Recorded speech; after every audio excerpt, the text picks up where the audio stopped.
So we've moved away a little bit from programming in the last couple of sections of the course, looking at Bootstrap and WordPress, which are really useful tools for web developers of all types.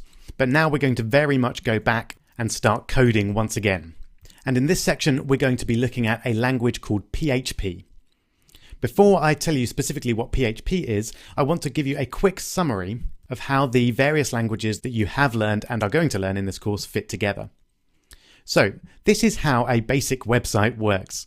We've got the web browser here, which works on a computer's machine. And all the languages that we've learned so far work within the web browser. So HTML is processed by the web browser, as is CSS for styling, and JavaScript and jQuery both run within the browser as well. So those are great languages, but there's a number of things that we can't do in the browser. We can't store users' information permanently on the browser because the browser gets closed down. And we want a way to store that data somewhere centrally so that the user can access it anywhere on the web. So the web browser, of course, connects to the internet, and the internet gets all its information for a particular website from a web server. So you can think of this essentially as a computer or part of a big gigantic computer that is sitting in a server farm somewhere, and every time your website gets requested, essentially what happens is the server does something to generate the HTML, CSS and JavaScript, and then sends that to the user's browser where those three get processed. So there are languages that work on the web server and allow us to do web server specific things, like logging a user in or returning their tweets or saving their progress in a game. And by far the most popular language on the web today is PHP. So that's why we're starting with that one. PHP actually powers over 80% of the web at the time of making this course, and although it's not the most popular or fashionable language to learn, it is a really useful one, and I still recommend it as the first server-side language that a web developer should learn. It's also the language that WordPress is built in. Learning PHP will enable you to create WordPress plugins, customize WordPress themes, and essentially do whatever you want within WordPress. PHP is also associated strongly with the MySQL database type, which again is the most popular database type on the web, and that's what we're going to be seeing how to work with in the next section. So a very quick introduction to PHP then. We're going to be working with the latest version of PHP, which is actually PHP 7, and as you can see from this introduction on W3 Schools, PHP stands for PHP Hypertext Preprocessor. Essentially, that means we're processing the hypertext or the HTML before providing that to the user's browser. It's completely free and open source. And a PHP file that we'll see in the next video has the .php extension, and it can contain PHP, HTML, CSS, and JavaScript. So we can use all four languages together in the one file type. If you want to learn a bit more about PHP, then feel free to just go to this page on W3 Schools or Google PHP introduction, something like that. The last thing I just want to show you is historically, PHP is a pretty old language. It was developed in 1994, and that's another reason to learn it first, because there's a huge amount of help for PHP online, and anything that you will want to do, someone will have asked how to do it before, usually on Stack Overflow, and the answers will be right there in Google for you. So I hope that's reason enough for you to learn PHP. In the next video, we'll go on to create our first Hello World page in PHP. So as PHP is a server-side language, we need to run it on a web server. We can't just use the text editor and the browser like we have for HTML, CSS, and JavaScript and jQuery. So if you haven't set up your free web hosting yet, then jump to the web hosting setup section and go through the process to do that. All done? Great. Okay. So now you should be able to go to Fire FTP and to connect to your website and connect to your website. And that's what I've done here. So I'm on completewebdevelopercourse.com/content. There's my previous sections. This is our new section. So I'm going to create a directory and we'll call this 6-PHP. So our next section, missing out WordPress because we didn't save anything on this section for that. And then I'm going to double click to go into 6-PHP. And then I'm going to create a file and I'm going to call this index.php. So remember, the .php extension means that we'll be able to run PHP scripts on this file. If we had .html, then it won't recognize the PHP by default. And I'll show you in a minute why we use index.php rather than any other name. There's a particular advantage to using that file name. So then I'm going to right click or control click and open, and that will open up index.php in brackets. It should open up in your chosen text editor if you've set that up as instructed in the hosting setup section. All right. So just to check that everything's connected and working, I'm going to have just a simple, not quite a hello world, we're not there yet, but just some text. And then I'm going to go over in my browser and open that up. So remember, this was completewebdevelopercourse.com/content/6-php and then index.php. So if we jump to there, we should get hi there. Fantastic. Now's the time to show you why this index.php file is a good file name. And that's if we get rid of the file name completely and reload that, you can see we still get that content. And that's because the index file name by default displays if there's no file name at all. So if you want your website to display at completewebdevelopercourse.com/blog, for example, then if you called your main file index.php, then that would just work. It works as well for index.html. So generally, the main page or the home page of your site will be called index.php or HTML if you're not using PHP. So that's why we use index.php. You can, of course, use a different file name if you like, but we'll stick with our index. And now then, it's time to run our first bit of PHP. So remember, with JavaScript, we had to use the script tag with a type of text/JavaScript, and then inside our script tags was where we put all our JavaScript. So this was an indication that we were going to start some JavaScript. We have a similar setup for PHP, but instead of using script tags, we use the less than symbol, and then a question mark, and then PHP. And that's the universal symbol for, right, we're going to start writing some PHP code now. And then when we're done writing our PHP code, we use a question mark and a greater than sign. So this means start PHP, and this means end PHP. One of the most common mistakes I see early programmers making is putting text or HTML inside these PHP tags, and that won't work. So you need to put your HTML outside of those tags, not inside them. Okay, so how do we get hello world to appear in PHP? Of course, if we try and do something like that, that's not valid PHP. So we'll get a nasty error of some sort, a 500 error in this case. Or occasionally, if you've got an error, the script just won't run and you'll get a blank page. So if we want to display hello world, we have to give the PHP code an instruction to print it. And the function for that in PHP is echo. So echo essentially means display on the page. You could imagine it being an echoing from the script to the user's page. And then we put the thing that we want to echo in quotes like that. And unlike JavaScript, PHP insists on semicolons. So if you don't put a semicolon at the end of your line, it won't run.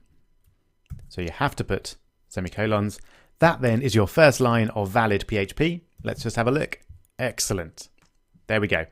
So that's your hello world in PHP. And essentially anytime you want to display some HTML or text using PHP, you use echo and then surround what you want to display in quotes.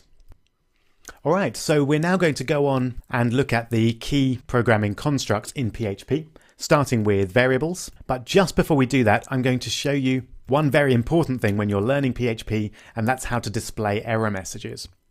So if, for example, I forget the double quote at the end of hello world, and we try to run the script, we'll get a server error. So just like with JavaScript, it won't run the code at all. If you've got a big bunch of code, it can then be quite tricky to work out the error is. And to do that, we have to create a new file So go back to Fire FTP and then Control or right click and create file. And this new file is going to be called php.ini. So it's a slightly different kind of file. It's not a PHP file, it's an ini file. So essentially it contains the initialization options for PHP.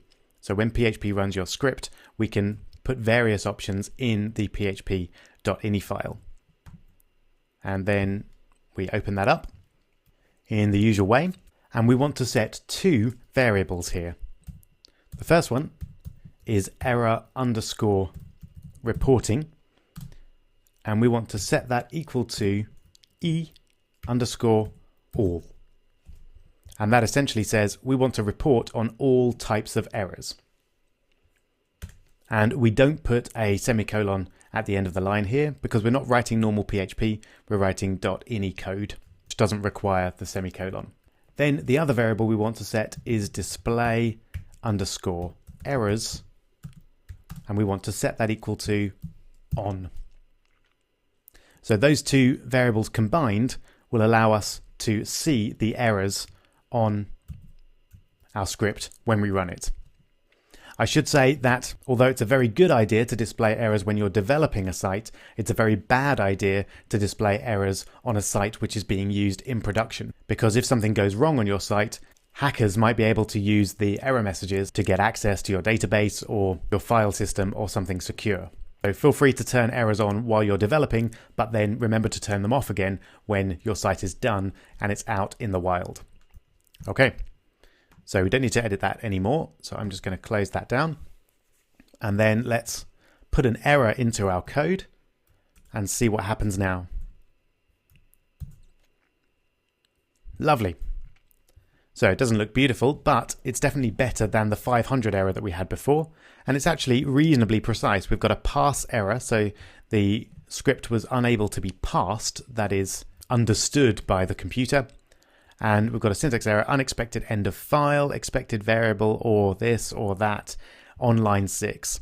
Often this message won't be particularly useful.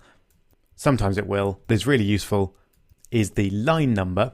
Although it's not quite as useful as you might think, because you might be slightly confused here. It says the error is on line 6, which is here, but we can clearly see the error is on line 3. Now the reason it's coming up with the error on line 6 is because we haven't actually got an error as yet here, because what we could do is close the quotes down there, and if we did that, everything would be fine. Let's have a look. You see we just get the semicolon as part of our code which is echoed. So the error doesn't actually appear until we try and end PHP, which we do on line 6, and it says, wait a minute, we can't end PHP because we haven't closed this quote here. So don't necessarily spend ages scouring the particular line that the compiler gives you the error message on, because it might be that the error is on the line before that line, or maybe even one or two lines before that line, depending on how your code is set up. So that's a bit of a warning for you. But generally, a message like this is going to be much more useful than the just plain 500 error as we saw beforehand. So I definitely recommend setting up error reporting as you're developing your site, and definitely as you're learning PHP as well, because it'll help you with the challenges. And you inevitably make mistakes. It will show you, at least reasonably accurately, where you've gone wrong. All right, so now we're set up and running with PHP, showing us nice error messages. We're now going to work our way through the basic programming constructs in PHP, starting in the next video with variables. So now we've got ourselves set up with PHP, we're going to look at how to do some real programming with it. And we'll start by looking at variables. You'll remember that a variable is something that has a name and a value. So in JavaScript, for example, we would set up a variable using var and then name equals Rob, something like that. That's how we would create a variable called name with the value of Rob in JavaScript. In PHP, similar but slightly different. Whenever we're working with variables in PHP, we use the $ symbol. So Shift-4 on my keyboard, and then the variable name. So I might want to use $name like that. And then I just set whatever I want it to in exactly the same way as JavaScript. And don't forget your semicolon. And that's it. So we don't use var or any other command to create a variable. We just use the dollar symbol and then whatever variable name we want, and then we set it equal to whatever we want it to. So here's a quick challenge. Can you work out how to display the value of the dollar name variable on our web page over here? Go for it.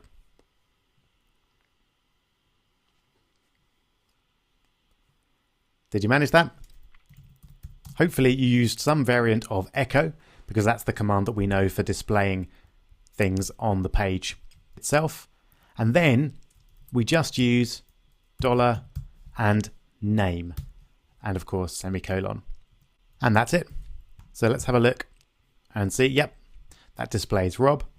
Some of you may have tried something like that, which actually works as well. If we run that, it does do the same thing, because PHP is pretty clever, and if it sees a variable name inside a string, it will actually not display the variable name, but the value. So we might want to have something like my name is, and then we could just put the variable name right there in the string, and PHP will recognize it and replace the variable name with the value.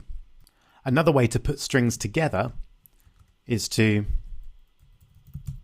let's say we've got a variable called string1. This is the first part, and string2 is of a sentence. Then we could combine those using echo string1 dot or period string2. And that's what's called concatenating. You might remember we did it with a plus sign in JavaScript, but in PHP it's a full stop or a period. And then we get both of those together. Notice I'm missing a space there. So here's a mini challenge for you. Can you change this line, line 11, so that there's a space in the middle of part and of? Go for it.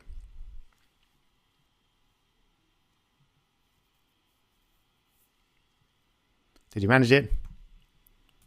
The easiest way, I think, is to do something like that. So this means string1 dot and then put a space in, and then dot and then string2. There we go. And of course we can put HTML in these as well. So we can make them their own paragraphs so they appear on separate lines. There we go. So those are all string variables because they contain a string of characters, but we can do things with numbers in PHP as well. So let's have a variable called myNumber, and initially we'll make it 45. And then we can do all sorts of maths with that if we want to. So we might have a variable called calculation, and this is going to be my number, and you can have whatever you like really, multiplied by 31 divided by 97 plus 4. No idea what that is, but then we can display it. And let's have a look. There we go. Turns out to be that.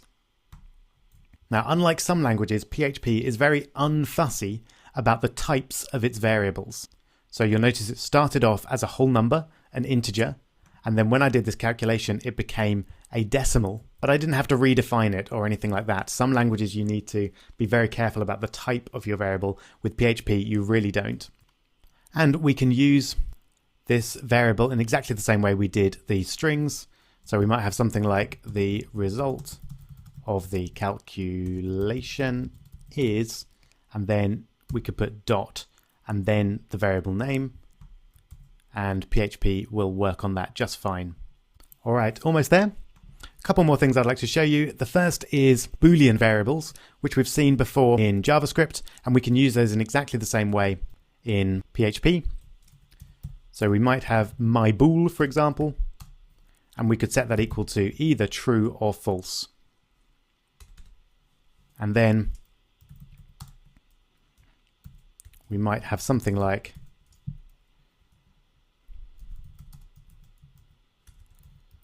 this statement is true, question mark, and then put my bool in there, and then close that paragraph. Let's have a look, see what it gives us. It doesn't give us actually true or false. It gives us a 1 or a nothing. And that's actually how PHP treats true and false. True is considered to be a 1 and false is considered to be nothing, or in some cases a 0, but mostly nothing. So that's Boolean variables. Lastly, I just want to show you one kind of fancy way that you can access variables, and that is you can actually store variable names within variables. So if, for example, I set a variable called variable name to be equal to name,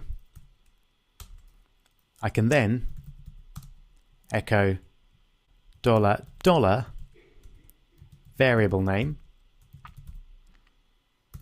Now, any ideas what that's going to display? Have a guess. Did you get it? Bizarrely enough, it's Rob, because variable name with a $sign in front of it means name. So this means $ and then name, and that means Rob. So it's a pretty rare situation that you'd want to do something like that, but it's quite nice to have the option. Okay, that's as far as we're going to go with variables in PHP. In the next video, we'll look at it. In the next video, we'll take it one step further and look at arrays. All right, so moving on from variables to arrays, you may remember from the JavaScript and jQuery sections that arrays are ways of storing a number of different values in the same object. That sounds weird until you see it in action. So let's create one straight away. We use exactly the same structure as with variables. So $ and then whatever you want to call the array. And then we're going to set this equal to an array. And then we just add the values that we want to put in the array. So we'll do the classic example, for me at least, of Rob, Kirsten, Tommy, and Ralphie. Then we want to see what this variable actually looks like. If we try and echo it, let's see what happens. We get a notice, so it's not quite an error, but it's a bit of a warning telling us that we're trying to essentially treat an array like a string because we're trying to echo it. But then it does it anyway, but all it does is tell us that it's an array. So echoing an array doesn't do anything particularly useful, but there is another command, print _r. The R there is short for readable, and print r is a great way of showing you what the contents of an array or any kind of object are. So let's have a look. There we go. So now we get a much more useful array, and then the 0th item in the array is Rob, the number 1 item is Kirsten, and then 2 is Tommy, 3 is Ralphie, etc. And if you've got a big array, it's worth noting that if you look at the page source, then it's actually really nicely laid out for you. You don't get the line breaks in the HTML, but you do on the page source. So that can be a handy way of working your way through a big array if you need to.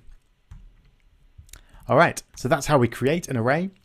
In order to get some of the items, we can do something like echo, because we're displaying a string this time. We're just going to get one of the items, and then my array, and then just like in JavaScript, square brackets, and then the number that you want within the array.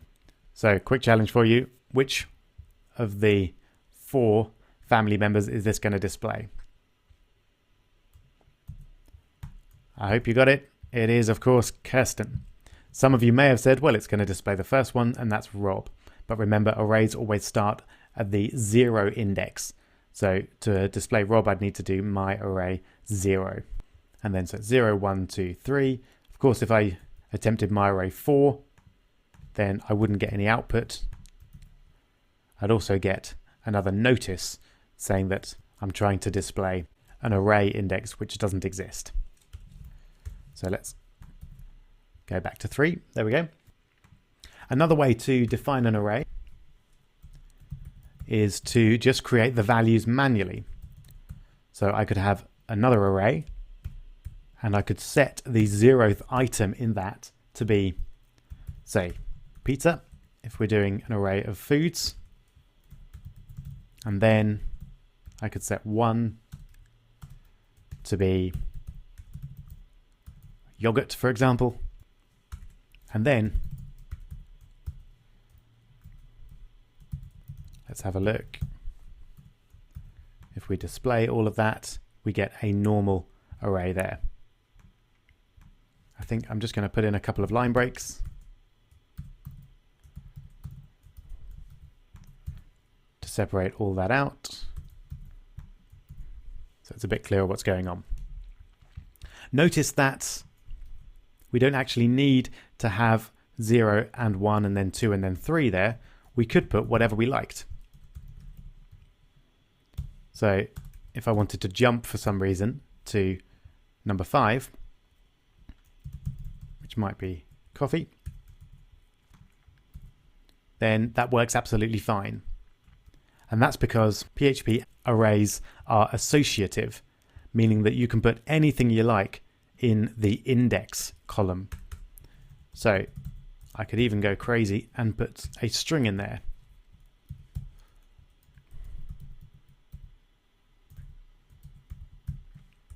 So my favorite food, could set that equal to ice cream, for example. There we go. And that sets the index as my favorite food.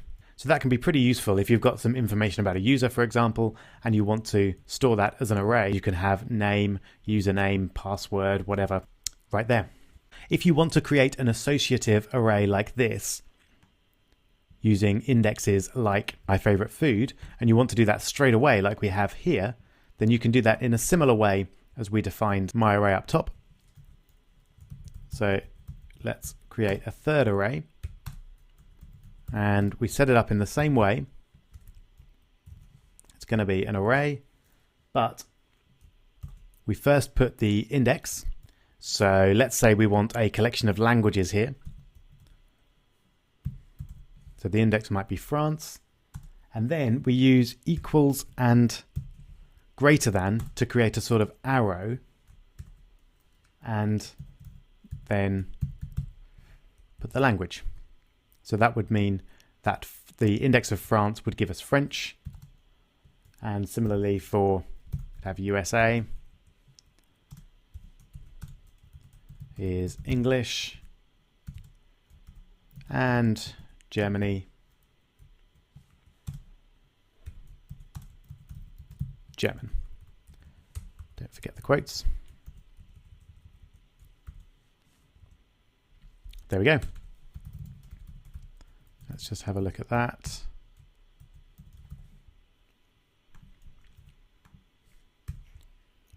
Pop in a couple of line breaks as well. Keep everything separate. There we go. So we've set up an array in a similar way that we did here, but all in one go. If you're going to do something like that, I would recommend having it nice and tidy. So something like that would be a nicer way to have it on your code rather than all in one line. Just a couple of things then before we move on. We can get the length of an array, that is the number of items in the array, using size of. So just like that, and then whatever the array name is. So I'm going to echo that. What should it be? Should of course be 3, because there are 3 items in the array. What if we want to add an item to the end of an array created like this? So a non-associative array with just 0, 1, 2, 3, etc. as the indices. That's easy enough. So we just have my array and then empty square brackets and then whatever we want the new one to be. So without giving anything away, for example, we might have Katie there, and then that would add Katie onto the end of our array. Finally, what if we wanted to remove an item from an array? We can do that using the unset command. So if we wanted to get rid of France, for example, from this array, we would just use unset and then the name of the array, so third array, and then the name of the item that we wanted to get rid of. And if we have a look at that, then that will be the same, but without France. We can also use that on variables. So if you create a variable and you want to delete it for some reason, then you would use unset to do that. Great. That's all you need to know about arrays at this point.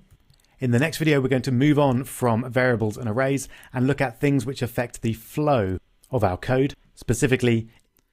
Now, we've seen if statements before in the JavaScript section of the course, so I won't labor them too much here, but there are some slight differences in PHP which we'll look at right now. So in PHP, to run an if statement, as I say, it's pretty similar to JavaScript. We start off with if, and we put the statement that we want to check whether or not it's true in brackets, and then we put our code that we want to happen if it is true in curly brackets, as we're used to. So, for example, we might have a user variable, which for this particular user might be equal to Rob, and then we might have a check to see if the user variable is equal to, and remember to check whether something is equal to something else, just as in JavaScript, we use double equals rather than one equals, which will set it equal to the other thing, which is not what we want. So if user is equal to Rob, we can say, hello, Rob. And then just like with JavaScript, we can have an else statement as well, which does something in the case that this is not true. And we might have something like, I don't know you, if this app only deals with me. So let's have a look. So there we've got hello Rob. And then if we change it so the user was Andy, I don't know you. So pretty straightforward, really. As a little challenge for you, can you create an if-else statement based around this age variable, which checks whether someone is 18 or older, and if it does, says something like you may proceed, and if it doesn't, tell them that they're too young. Go for it.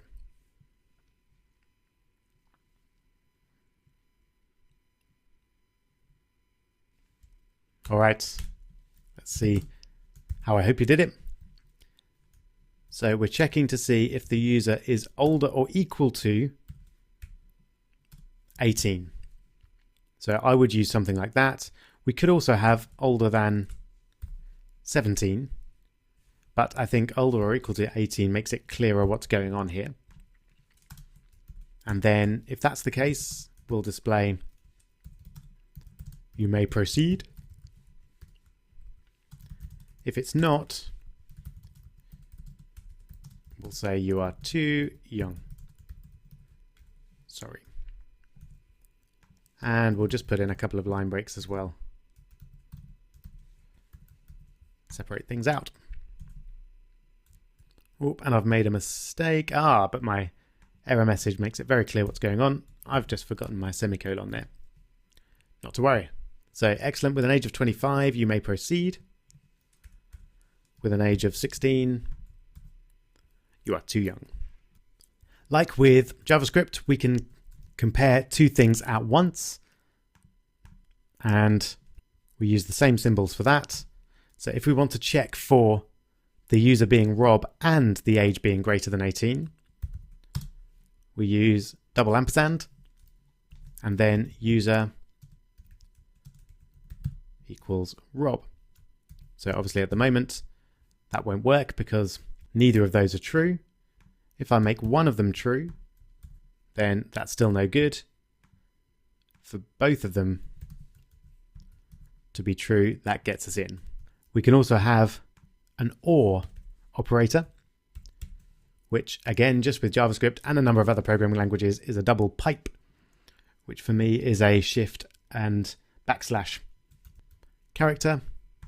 So again, it still works there, but this time Andy's allowed in as long as he is old enough.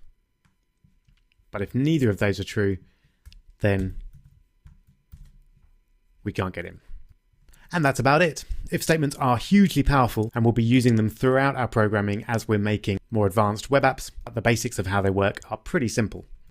Great. So now it's time to move on and look at the other major programming construct that can affect the flow of our loops, along with if statements, are one of the fundamental ways of affecting the flow of your code. Modern computer programs simply wouldn't be possible without loops. And it's pretty easy to imagine where they might be used. For example, when your Gmail is showing you all of your emails, that's a loop because it's looping through all of the emails that it finds in the database and then displaying them to you. So loops are definitely something you're going to need to get to grips with. And I'm going to start by showing you the for loop. So we start off with our for loop, exactly as in JavaScript. And then, if you remember in JavaScript, we start off by creating our counter variable, which usually we call something like I, and setting it equal to its initial value. So we do exactly the same in PHP. We set I is equal to 0. Then, as in JavaScript, we set the conditions for the for loop to continue. So we might want to keep going as long as I is less than 10, for example. And then once we've got the initial condition and the condition for the loop to be true, we set the rule for what happens to I each time it goes around the loop. And the usual one, which hopefully you remember, is I++, which is another way of saying increment I by 1 or increase I by 1 each time. So that's how we define our loop. And then I'm just going to display each item in the loop separated by a line break. All right, so very quick question for you. Can you tell me what values will actually be displayed on the page when I run that code?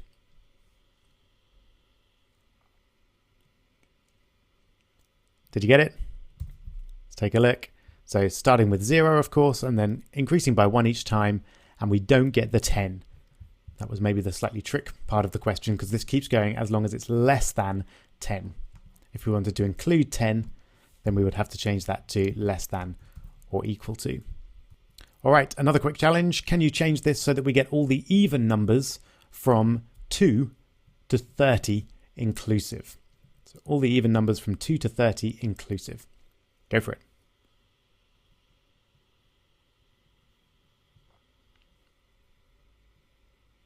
Did you get it?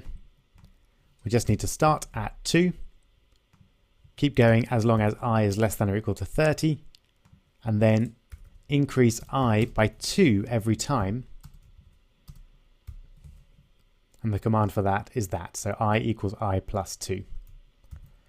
And that should give us 2, 4, 6, 8 all the way up to 30. Just to change everything around a little bit, can you do a countdown from 10 to 0? So all the way down from 10 to 0. 10, 9, 8, 7, 6, 5, 4, 3, 2, 1, 0. Go for it.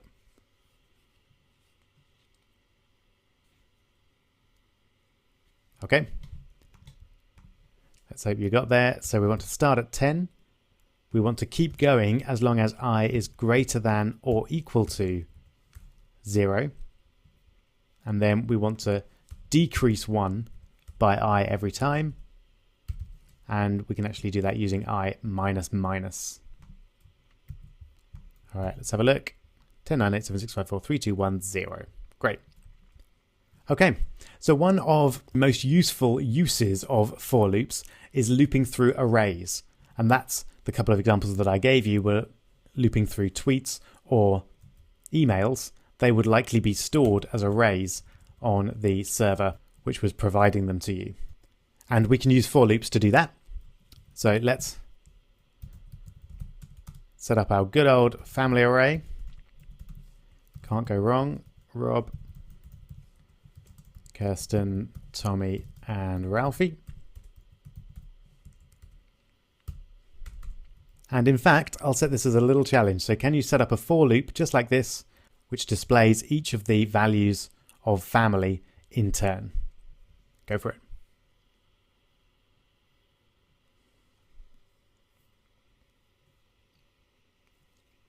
All right, hope you managed that. You should have done something like creating I and setting it equal to 0 initially. And we want to keep going as long as I is less than, so this is going to be 0, 1, 2, 3. So we want to keep going as long as I is less than 4. Or alternatively, we could use size of and family. Bonus points if you did it that way, because that's more flexible, because it allows us to add people to the family or indeed remove them, and this code will still work. So well done if you did that. And then we just increment I each time. And then to display them, we use family, and then we want the ith one each time. And we'll have a line break in them as well. There we go. So that's how to do it with a for loop, but there's a really nice alternative method, which is actually my favorite type of loop in PHP, and that is the for each loop, which basically builds this in so you don't have to write out all those fiddly settings every time. And the for each loop works like this. So we take our array, family, and we want to loop through it as, and then we specify the variables that we want to contain, the key or the index, and then this arrow symbol again, equals and greater than, and value. So what this will do is it will loop through all of the items in the family array, and we can do something with them involving their key and their value. So if I just wanted to display them, for example, then I could say array item and then key is, and then value. And that will loop through all of them and give us both the key or the index and the value. Oh, let's pop a line break in there.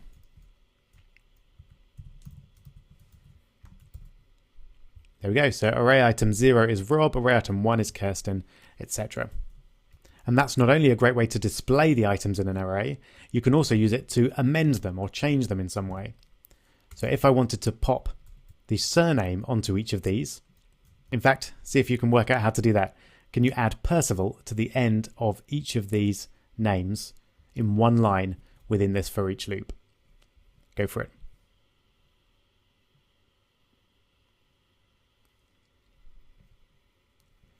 Okay, so all it is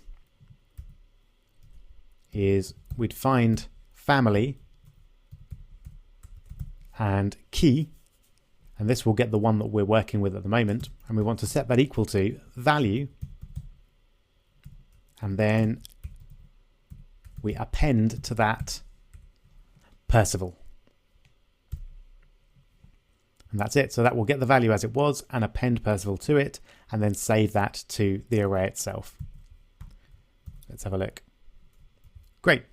So you notice it hasn't appended it up here because this value was what we had before, but it has appended it when we loop through the second time, just like that. Great. So we'll be using for each loops a lot as we go through arrays, and especially when working with series of items in databases, for example. But there is a third type of loop that I want to show you, which again is particularly useful when it comes to databases, and that is the while loop. So alongside the for loop, we have the while loop, which, as hopefully you remember from the JavaScript section of the course, is just really another way to achieve the same thing, but because of the different way that it's set up, might be more useful in different circumstances. So let's take a look. With the while loop, we'll set up an initial variable outside of the loop, and then we do our loop while something is true. So if we were going to do the same thing that we did before, we would keep going as long as I is less than 10. Then we have our curly brackets to denote what we're going to do as long as I is less than 10. And very importantly, we have to remember to increment I each time. If we don't do that, it'll just go on forever and ever. And then we just put our code that we want to happen here.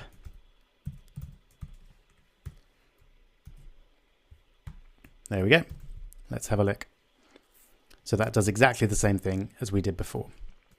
So here's a quick while loop challenge for you. Can you use a while loop to display the first 10 items, the first 10 numbers in the 5 times table? Go for it.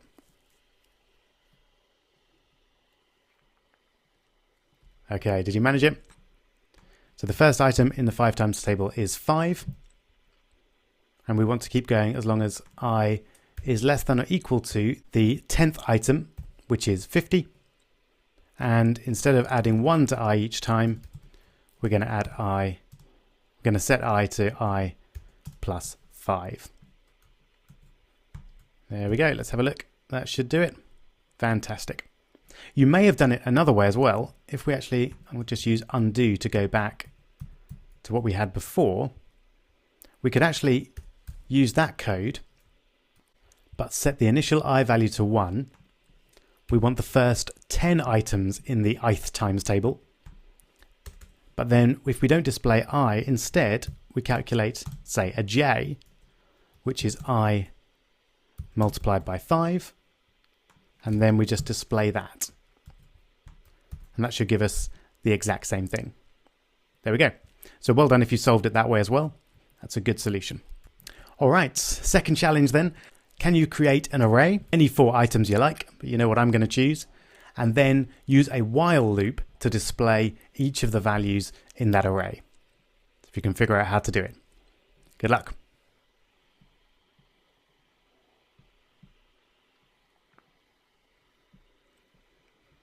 Okay, hope you managed that. Let me show you how I would have done it. So let's have our good old family array. It's going to be an array with Rob, all our favorite characters, Kirsten, Tommy, and Ralphie. And then we're going to set up our counter again. We're going to start at 0 because we'll start with the 0th item in the array. And we want to keep going as long as I is less than the number of items in the array. We know how to get that. It's size of, and then the array. And whenever I'm doing a while loop, I always do the I++ before I do anything else. Otherwise I forget it. And then I try and run my code and then it crashes or does something horrendous. So then all we need to do is to display each item which we get from family string I. And let's put a line break in as well. There we go. So that's how we use a while loop to loop through an array. You can see though, I think that the for each loop is the simplest way to do that. And that's it. So that's all we need to know about while loops for now. We're now heading toward the 2 big challenges for this section. And for those, we'll need a way of interacting with the user. So you've noticed so far, all of the PHP we've written has not been interactive. The user couldn't do anything to change the output of this. So to make interactive scripts using PHP, we need a way to pass information from the website to the server. And we're going to see 2 different ways to do that in the next 2 videos. The first of which is using get variables. Right, now that we've covered for loops, while loops, variables, and arrays, we're going to see how we can build a little bit of interaction between the user and the server. There's 2 main ways of doing that, get variables and post variables. And we're going to start in this video looking at get variables. And there'll be a fairly chunky challenge at the end as well. So you may have seen get variables before. Essentially, they're encoded in the URL itself. So for example, if I wanted to put a get variable of name, I do it like this. So you may have seen things like this on websites before. It's a question mark, and then you have the name of the variable, which in this case is name, equals, and then the value of the variable. And if you want to have two variables, you separate them with and. So let's say my password is equal to 1234 for some horrendous reason. And we might have a third one of gender is male or something like that. So that's how you put get variables into the URL string. Now, if I load the page like that, you can see for the moment it loads exactly the same. So these get variables are passed to the PHP script, but obviously if you're not doing anything with them, it doesn't affect the website at all. So how do we access these get variables then within our script? It's actually really easy. They are all contained in an array called $_get. That's it. So if we wanted to display the contents of that array, we'd use print_r for human readable, and then the get array. So now let's have a look. There we go. So you can see we've got the name is Rob, password 1234, and gender is male. And of course, if you want to get any of those particular variables, then you would just find it in the normal way. So you access the get array and then choose which one you want. So gender, for example, that will display that particular value. All right, so we know now how to access some variables from our browser in our server script, but how do we get them there in the first place? Well, one way would be to have a link which contained those values in them, but a more common way is to use a form. And this is now the first time that we're going to be using a form with server-side processing, which is pretty cool. So let's create a little form. We'll have a very simple question, what's your name? And then we'll create our form in the usual way. Notice I'm doing all my HTML outside of my PHP script there. So it's not going to break my PHP. And then we'll have an input with a name of name and a type of text. And then we'll have our submit button. So input with a type of submit and a value equals, let's have a go. And that's it. So now I'll get rid of gender. Let's see what happens. So first off, I'm going to get rid of all of these get variables because we don't need them anymore. And then when we load that, we'll see the form. There it is. Notice we've got an empty array because there are no get variables at the top there.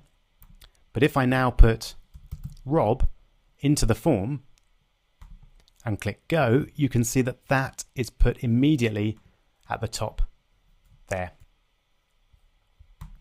So if we wanted to say hello to whoever the user is, we might do something like, hi there. And then we access the get array and then name. And then pop a exclamation mark on the end there. Let's get rid of the print to avoid any confusion. And then let's pretend I'm someone else. I'm Kirsten. We get hi there, Kirsten. Excellent. So this is some genuine interaction that we're getting now between the user and the server script. So we're going to use that in a fairly big challenge, which will also use some loops and if statements.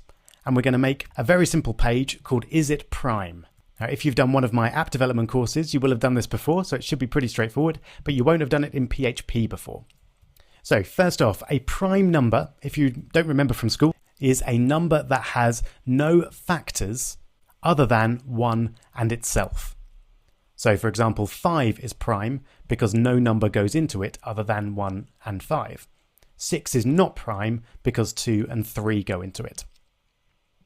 So what we want to do is we want the user to be able to enter any number into the box and for the PHP to process that number and tell us whether or not it is prime. Simple as that. You might need to do a little bit of paper and pen preparation for this one just to think through the problem because it's a little bit more subtle than we're used to. And you'll also need to find a way of working out whether a number goes into another number or not. And I'm sure you'll be able to do that with a quick Google. So best of luck. Off you go.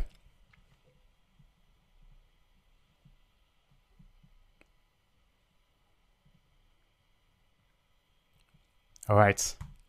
Hope you managed it. Let's give it a shot. So let's change our paragraph to say, please enter a whole number. And then we'll change the name of our input to number. And then we'll leave the submit as it is.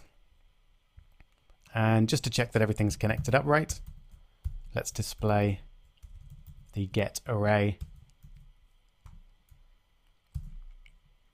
There we go. So at the moment its name is Kirsten because that's what was there before. But if I put in 5, we should get number is 5. Excellent. So now the tricky bit. Let's have an if statement at the start, which checks to see if we've got an array there at all. And there's a nice easy way to do that. We can just look at the value of $_get, and if it has any contents, then it will run this. If not, then it won't. And what we need then is a loop which goes from 2 up to our number to test whether or not each of those numbers goes into our number. And if we don't get any, then it must be prime. If we do get some, then it's not prime. So I'm going to use a while loop because I generally prefer while loops. You could do it just as well with a for loop. So let's start with I is equal to 2. Notice I don't start at 1 because 1 goes into every number. So that would be silly. So I'm starting with 2. And then let's set up our loop. So we'll keep going as long as I is less than our number, which we get from our get array, like that. Remember, we don't want to keep going until it actually equals our number, because if I equals the number, it will definitely divide into it, because 3 divides into 3, or 5 divides into 5. So that doesn't count. We need to go up to, but not including our number. There we go. And then don't forget the increment command. All right. Now at this point, we need to check whether I divides into our number or not. And that's the thing we don't know how to do. So let's do a Google. Start with PHP and then check if number divides another number. Something like that. Checking if a number is divisible by 6. That's quite specific, but it should give us the answer that we need. And there we go. Aha, so there's a thing called the modulus operator, which gives the remainder of the division. So if we use number %6, then if it goes exactly, it will equal 0. If it doesn't, then it won't. So that's perfect. Okay, so let's use that. If our number %i is equal to 0. So remember, that means if the remainder when our number is divided by I is equal to 0. So if that is true, then that means that the number is not prime.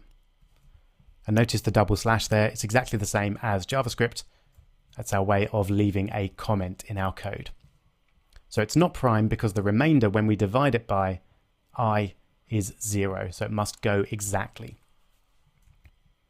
Now we don't need an else there, because just because it doesn't divide it doesn't mean that it is prime necessarily. It has to be not divided by all the numbers for it to be prime. So the way I'm going to deal with that is I'm going to have a variable called isPrime. And initially, we'll set that to true. And then if we get a number that divides into it, then we'll set isPrime to false.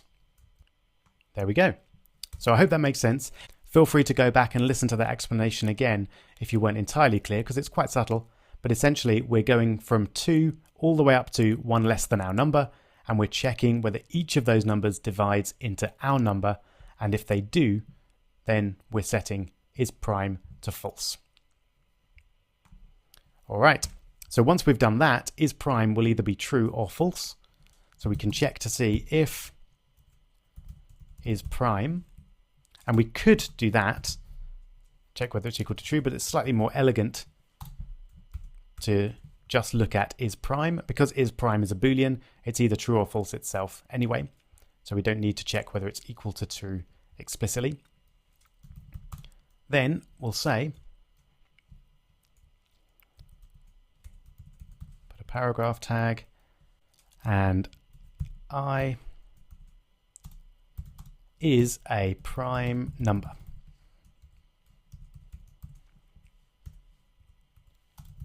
And if it's not,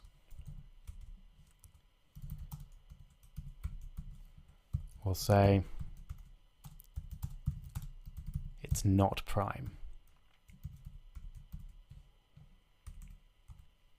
Prime numbers, by the way, are very important in computing, and particularly in the web and in payment systems. And believe it or not, our whole payment system is built on the fact that finding big prime numbers is hard. So if you found a solution that predicts prime numbers, you would be very rich indeed, and you would be able to break all online security. Fortunately, no one's done that yet. Okay, so let's have a look. I'm going to put in 6.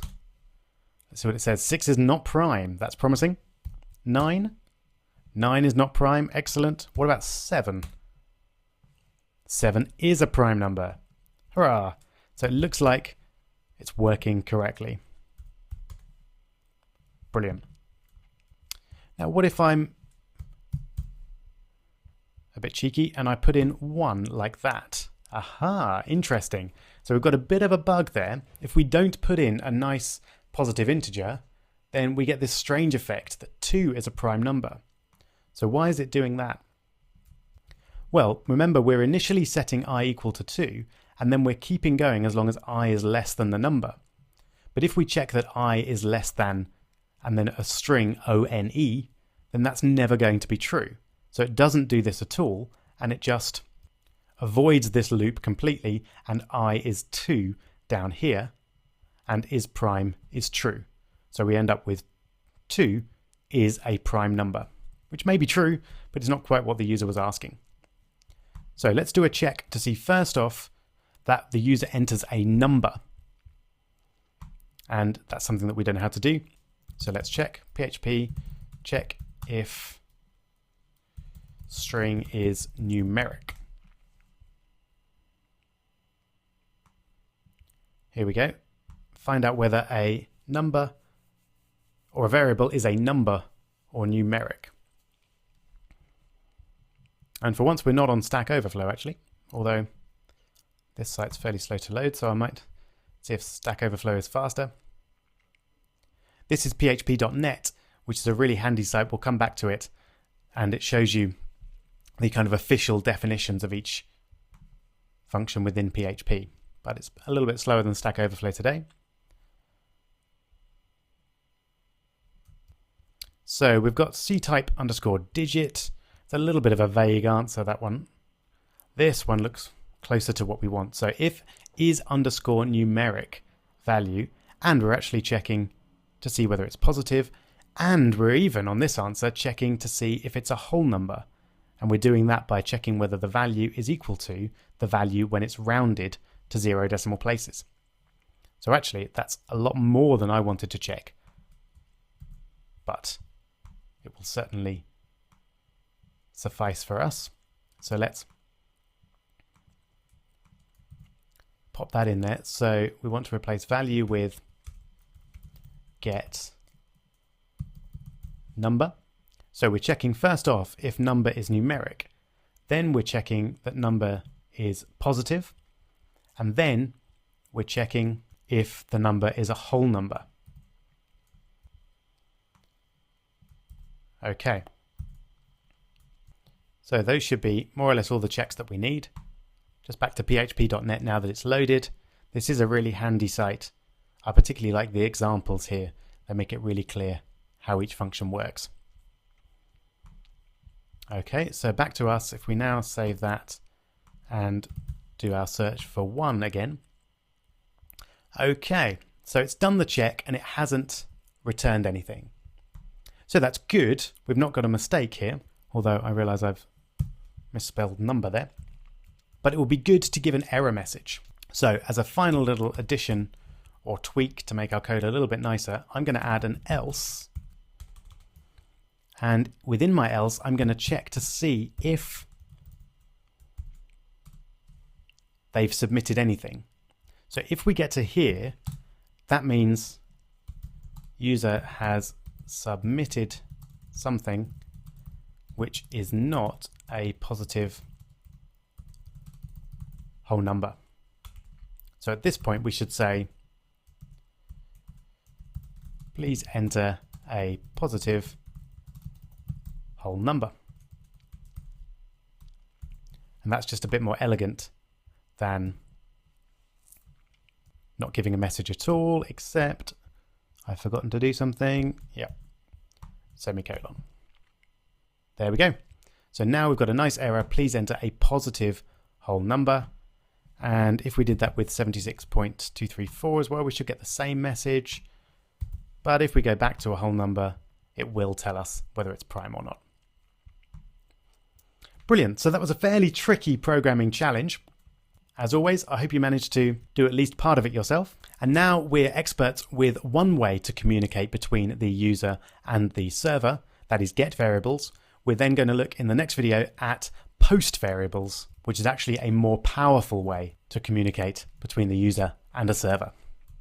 Now that we've seen how to pass information from the browser to the server using get variables, which are encoded in the URL itself, we're going to see how to do it using post variables. It works in much the same way, but post variables aren't encoded in the URL.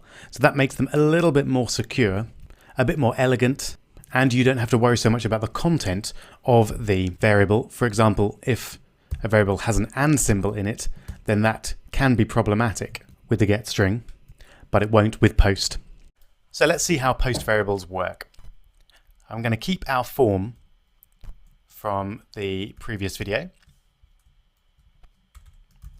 And then all we need to do is change one attribute in our form tag, and that is to change the form method to post. You can see we've got two options there. Get is the default, so you don't need to add that, but post is what we're going to be using this time. So if we now run this without our tag, if I put in a number there, you'll see first off there's nothing in the URL, so we're not putting our post variable in the URL. You'll also notice if you refresh, then you get this request, confirm the form submission. You've probably seen something like that in a website that you've used where you've refreshed the page after submitting some information. So what they're asking here is, do we want to submit that post variable again? And so if we say yes, then we do, but it's still not there. So how do we access it then? What we do is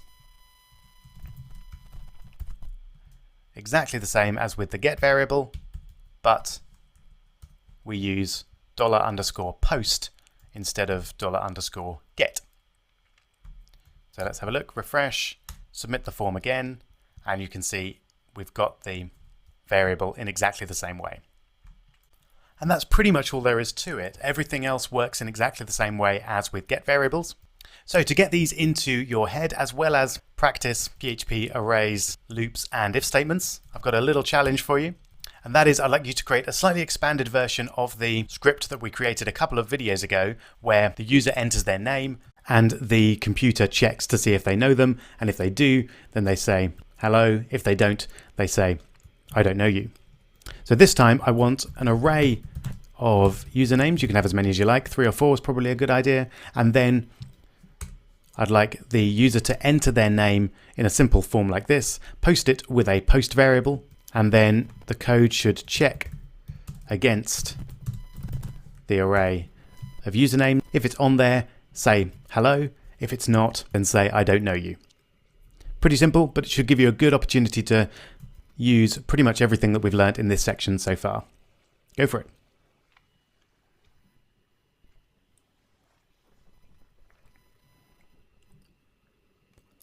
All right, hope you managed that. Let's give it a shot then. So I'm going to start with the HTML form. So we'll create a form with a method of post. You can use capitals or small letters. Doesn't really matter. And then we'll ask, what is your name? Then we'll have our input with a type of text and a name of name. And then we'll have our submit button. So input with a type of submit, and value will just be submit. All right. I don't want to submit my form again because that was the previous form. There we go. Okay. So that's the HTML. Now for some PHP.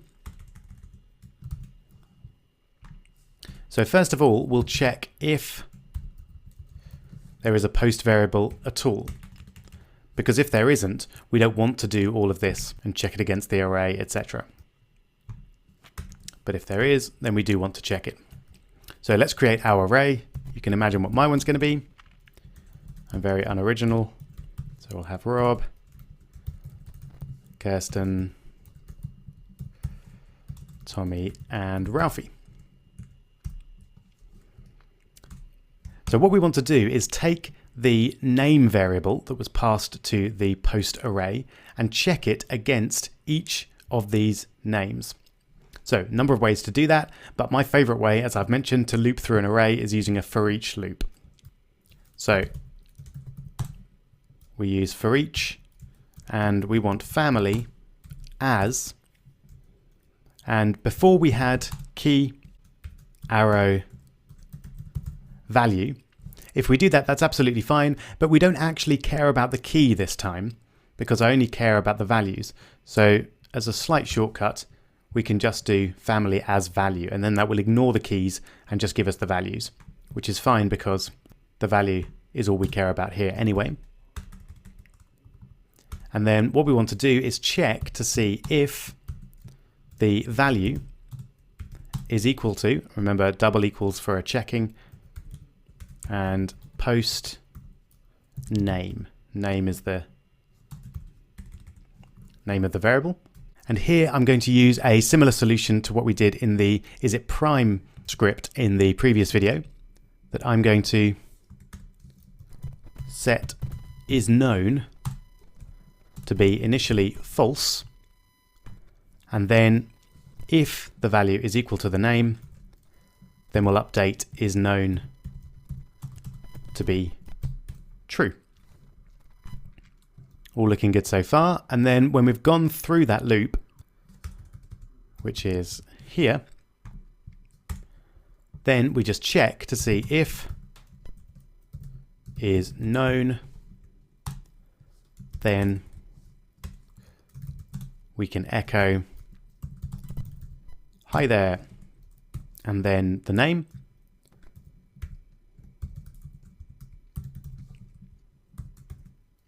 I'll put a friendly exclamation mark at the end there. And if they're not, so if we don't know them, we'll just say, I don't know you.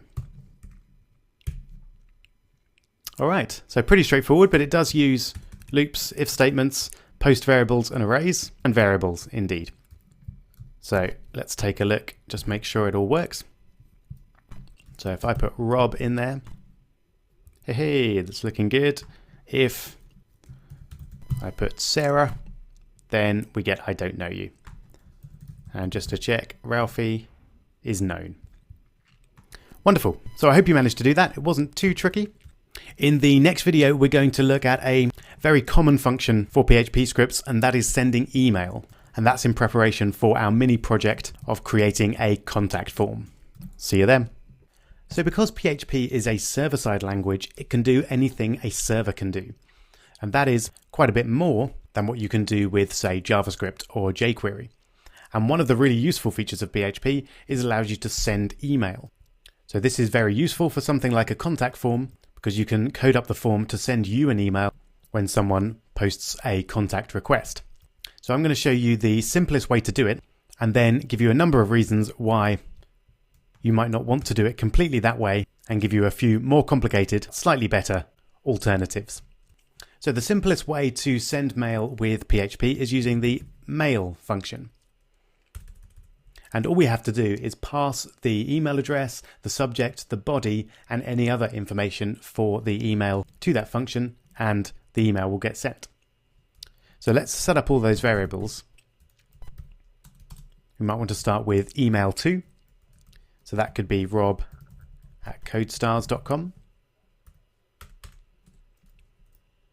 Subject,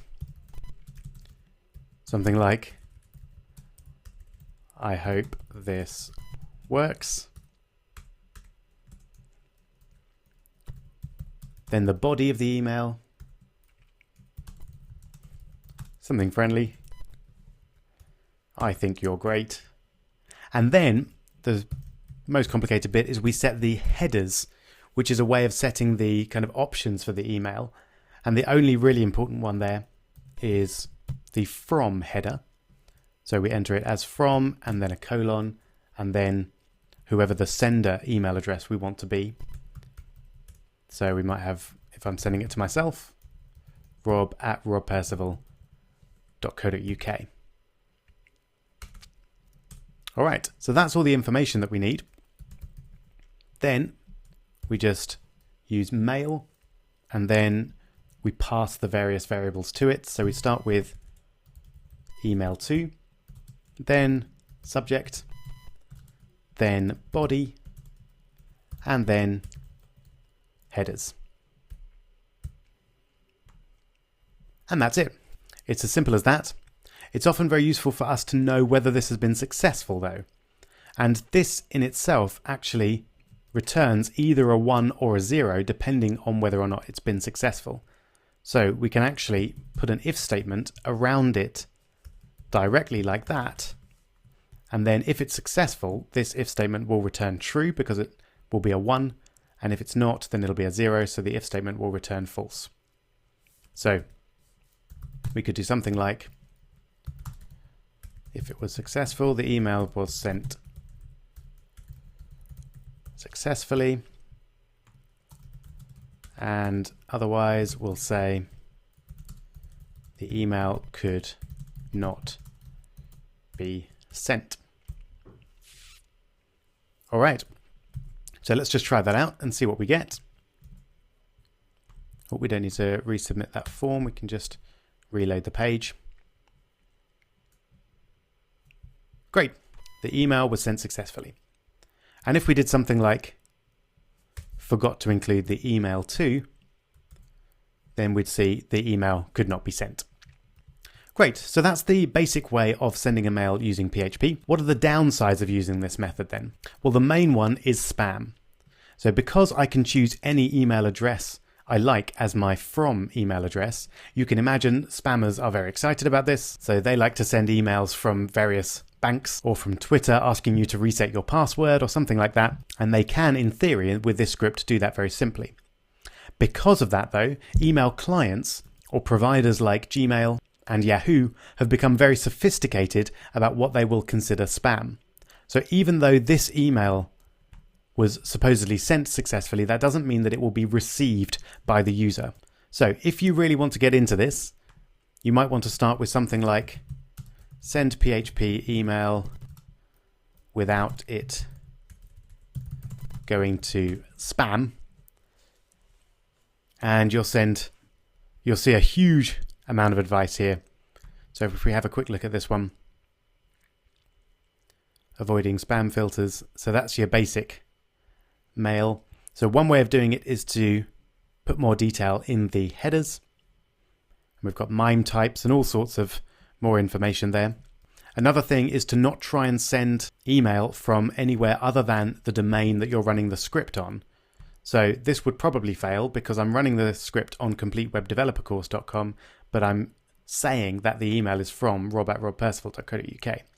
So if I change that to rob@completewebdevelopercourse.com, that's more likely to get through because it's being run on the same server that it's claiming to be from. And there's a few other options there as well that you can do to attempt to get past the spam filters. One completely different option, which I actually use quite a lot, is to use a service like Mandrill. And what that allows you to do is send email through Mandrill servers. And because Mandrill know what they're doing, they set up their servers very well so that they are much less likely than your servers to be marked as spam. So they charge a very small amount per email, but those emails are much more likely to get through than if you use this method. And you can see from there what their website is all about. So it's all about deliverability. If you're sending mass email, I would recommend using something like Mandrill or MailChimp. Having said that, if we want to do something with a contact form, we're actually relatively safe because we're only sending email to ourselves. So you could even set up a rule in your email client to say anything that comes from rob@completewebdevelopercourse.com, don't send it to spam, even if you think it is spam. So this method is perfectly reasonable for a contact form. All right, so now we've learned that a contact form is exactly what we're going to make, and this will give us an opportunity to use our jQuery validation as well, and our PHP server-side skills with post variables and email sending. And we'll do that in the next video. So welcome to the first of our 2 PHP challenges. This is the smaller of the two, but it should give you an opportunity to practice pretty much everything that we've covered, especially the post variables and sending emails in PHP. And it will also use our Bootstrap skills and a little bit of jQuery as well. So this is what we're after. We want a nice looking Bootstrap based contact form. So this is what we're after. We want a nice Bootstrap based form which asks for the user's email address, the subject of their message, and the content of their message. We then want some jQuery validation. So if we try and submit the form incorrectly, it gives us messages telling us what we need to fix. And then if we submit the form supposedly correctly, at least as far as the computer can tell, then it sends the message. And we're actually doing PHP server-side validation as well. So we're checking that the email address is valid, we're checking that the subject and content are there, and that the email address is there as well. And that's important because you can't just do JavaScript validation, because someone may have JavaScript turned off, for example, or be posting to your form directly, and then you do need to validate on the server side with PHP as well. So that's it. You've definitely got almost all those skills. There's just a couple of small bits that we haven't covered, but you can definitely get those with a very quick bit of Googling. So as always, give it a good go yourself, and then I'll go through it afterwards. Best of luck.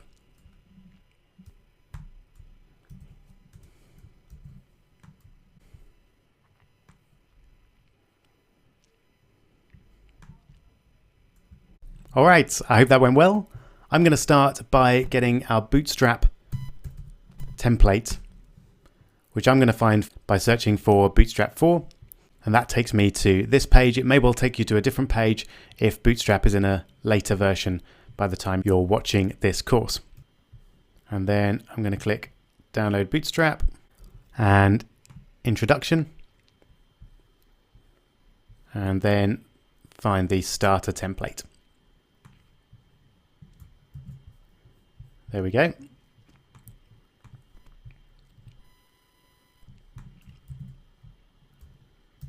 So let's just save that and make sure we've got something that looks bootstrappy.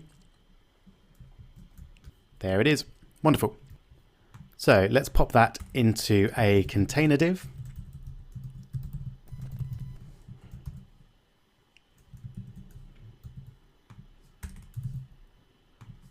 And we'll change the H1 to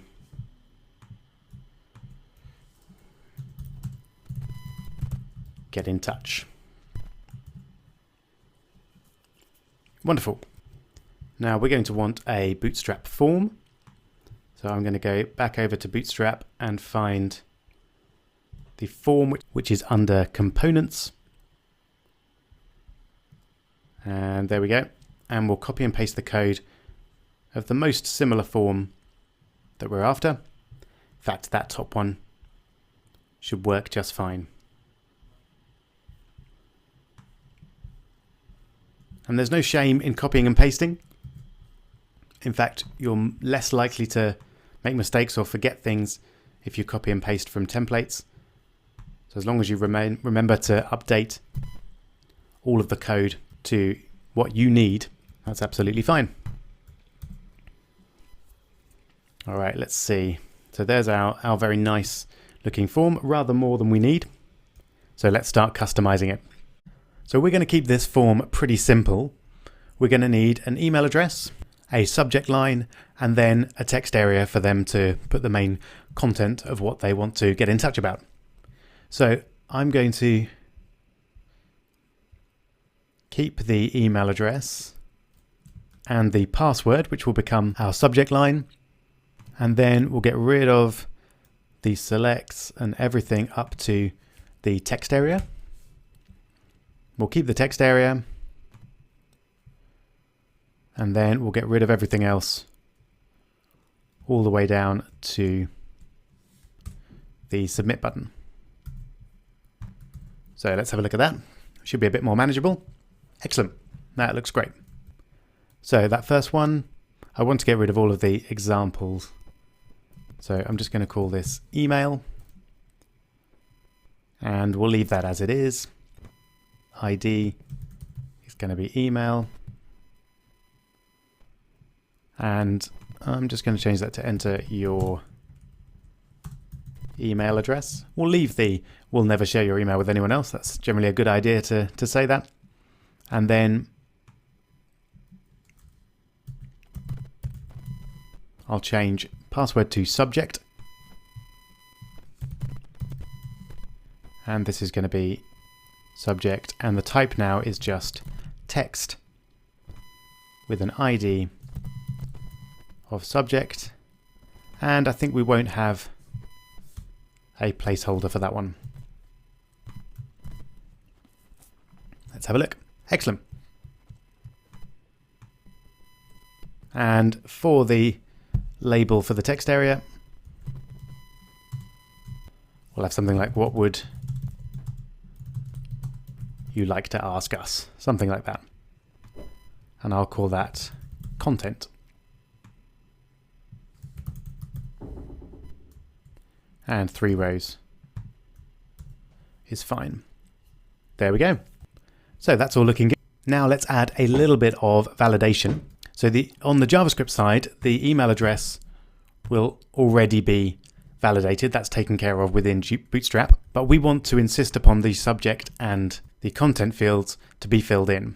So let's add an ID to our button. We'll just call it submit.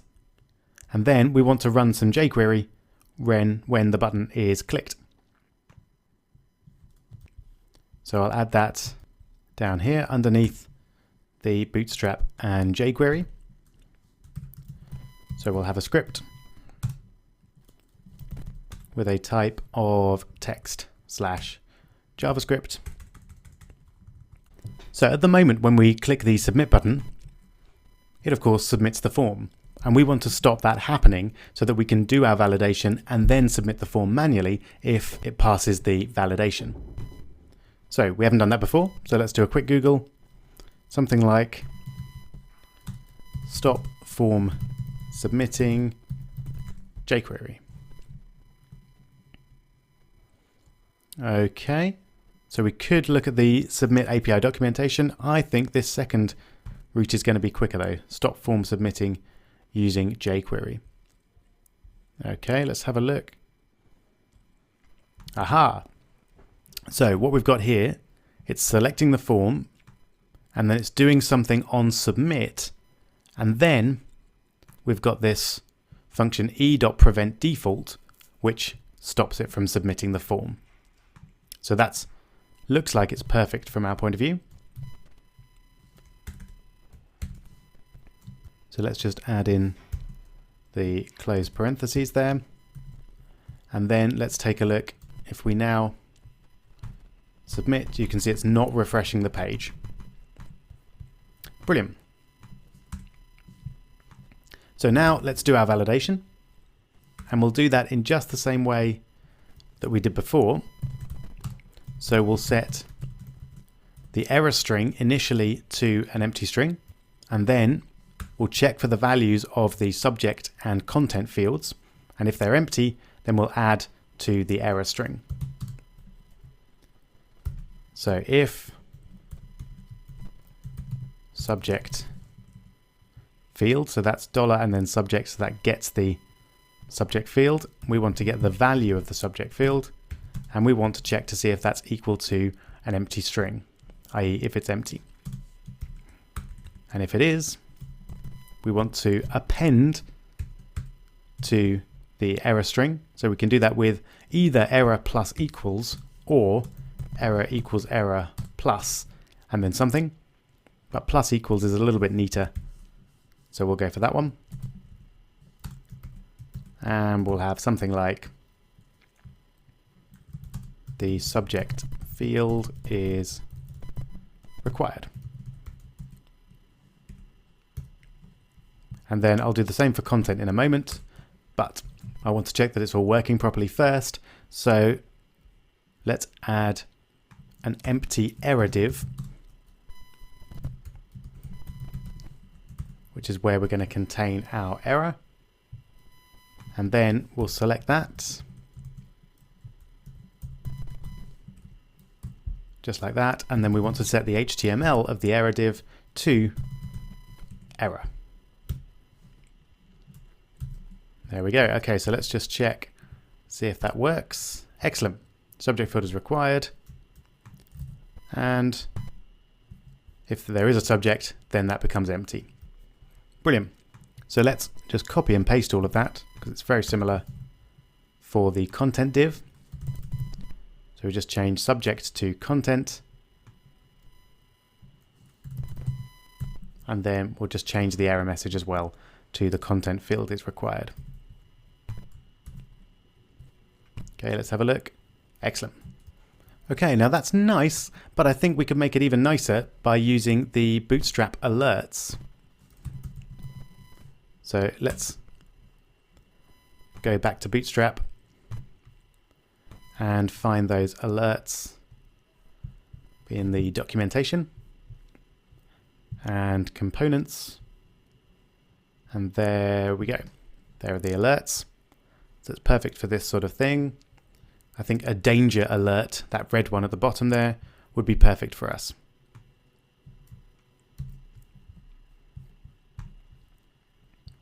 Okay, so we want to surround our error message with these div classes. So what we'll do is we'll check first off to see if there is an error message. So if the error message, if the error variable is not empty,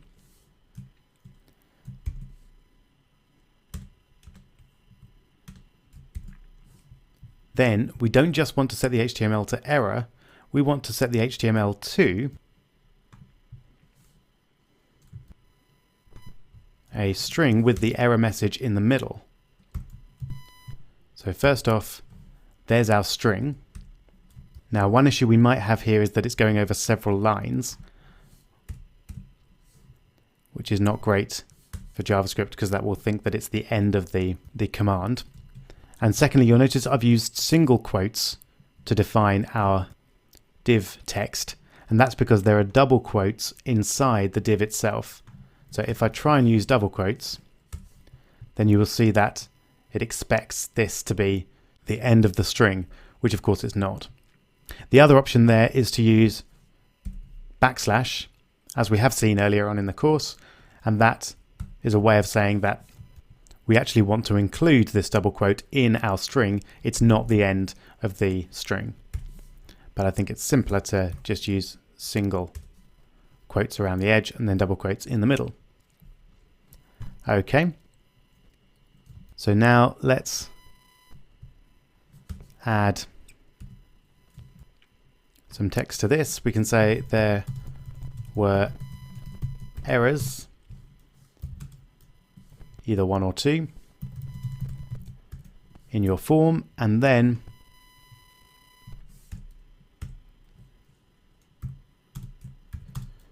we can include the error message like that.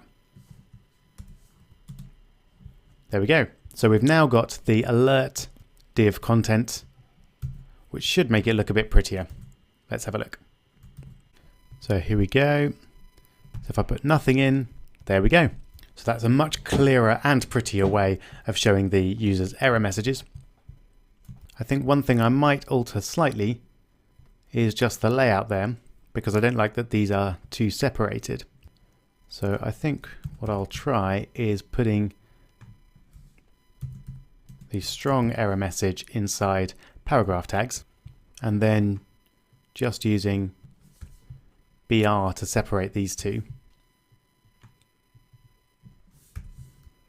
So I'll put a BR in there. We don't need one at the end of the second one. So let's have a look. There we go. I think that's a little bit neater than what we had before.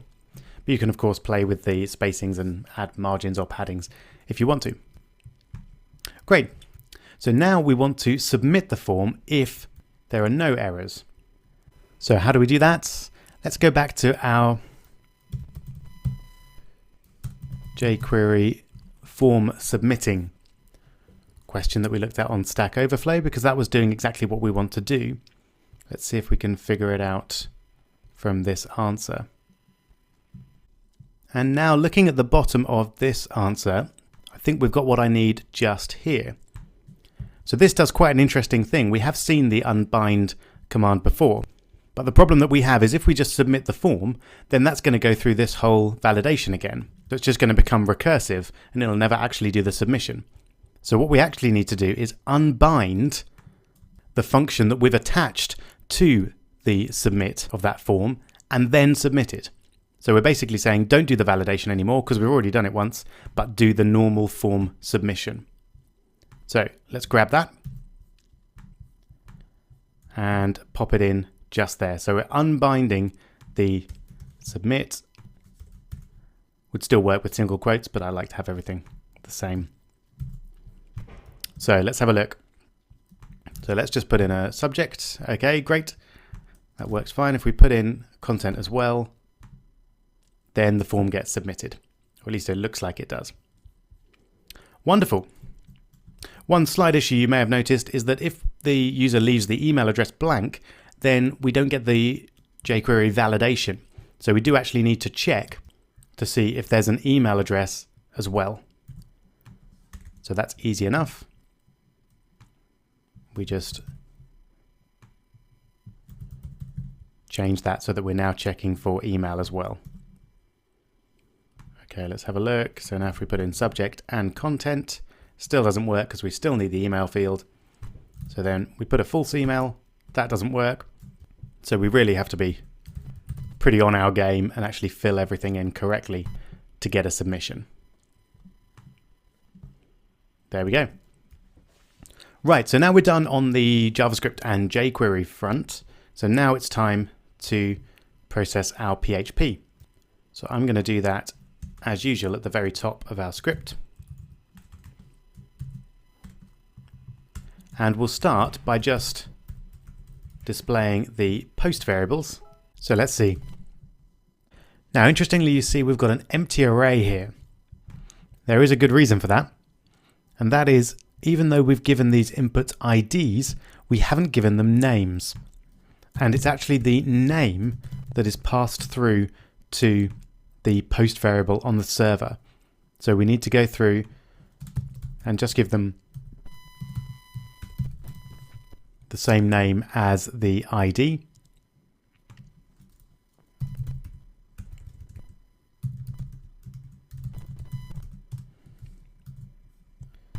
Oh, and just before we test that, we'll also need to change the form method to post. Otherwise we won't see anything. Okay, so let's reload that page and then just put in some dummy content and take a look. There we go. All right, now that we've got our demo content, we need to do our server-side validation as well. It might seem like overkill, but you definitely shouldn't rely just on JavaScript validation, because someone could easily have their JavaScript turned off, or they might post to your script in some other way. So you should definitely do server-side validation as well as the JavaScript stuff. So that we need to set up in much the same way as we did before. So we'll do a check first off to see if there are any post variables. Then we'll set our error to an empty string.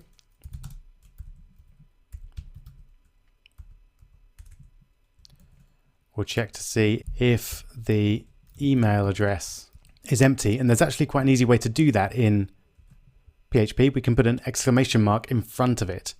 So that checks to see either if there's no email post variable at all, or that the post variable is empty.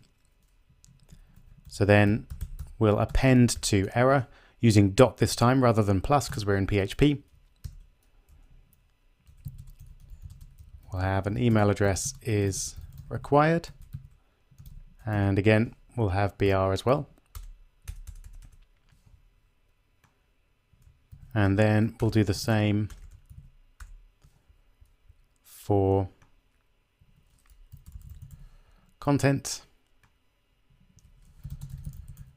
So the content field is required, and for subject.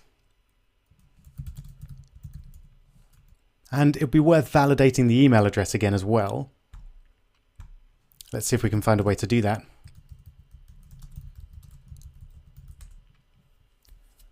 We validated an email address in jQuery before, but this looks pretty perfect.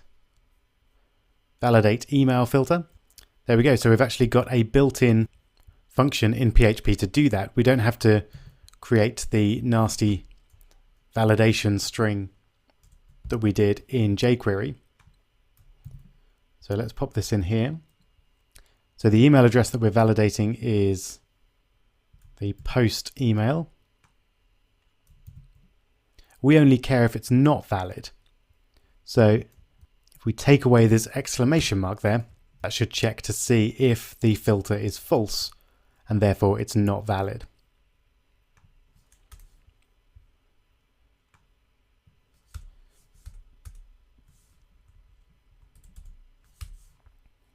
There we go. So we don't just want to echo that error, we want to add it to the error string. So the email address is invalid. Okay, and then we want to do something very similar to what we did here. If there's an error message, then we want to create some HTML. So if our error string is no longer empty, then this is the bit that we need to essentially copy and paste. What we'll do is we'll take error and we'll set it equal to all of that. But let's do this properly. In PHP, that is. And close the command. So now we've got our complete error string. Now, how do we get that onto our page? Well, it actually carries down this variable throughout the script.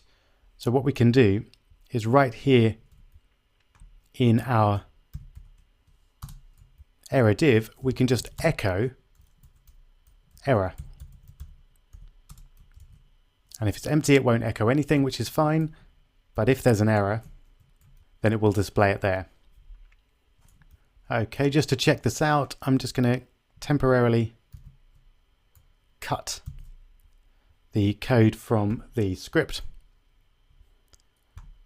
so that we can stop the JavaScript validation and try out the PHP validation. Oh, you'll notice we've got an undefined variable there. It's not an error, but it is a notice, so be good to fix it. And that's because I've only created my error variable if there's a post. So if I define it either way, then that notice should go away. Great. Okay, so let's just put some content in there and then submit. Then excellent. The email address is required, subject is required, and the email address is invalid. Now that's not entirely true. They didn't put in an email address, so it's not quite invalid. So I think we'll just add this to check if there is an email address and it doesn't pass the validation, then it's invalid. So let's resubmit that. There we go. So we get an email address is required, but we don't get it's invalid if it's not there.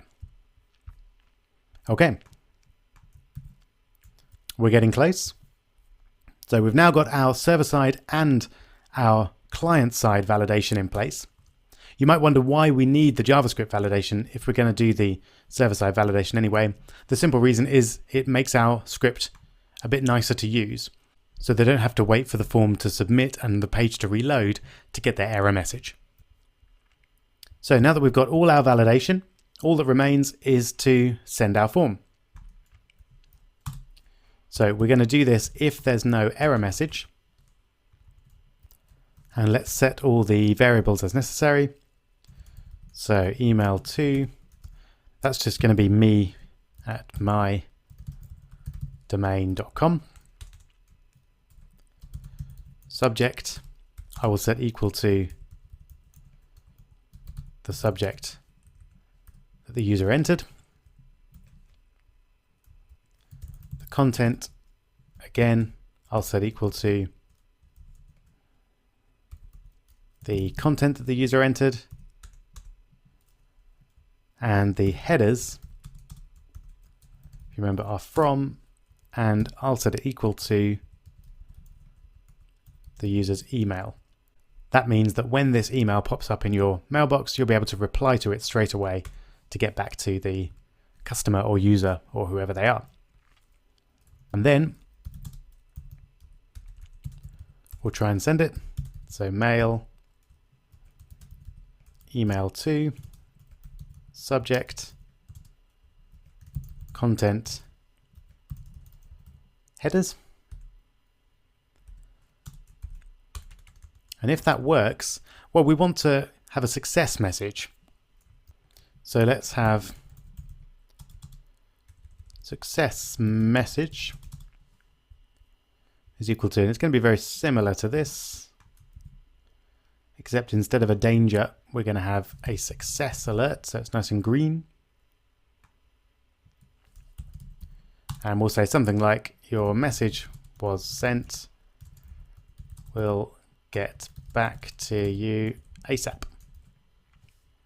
And notice we've got a single quote in there, so I'm going to put a backslash in to escape that. So it means it will just be displayed rather than think of it as the end of the string. And then what we can do is just display success message along with the error message.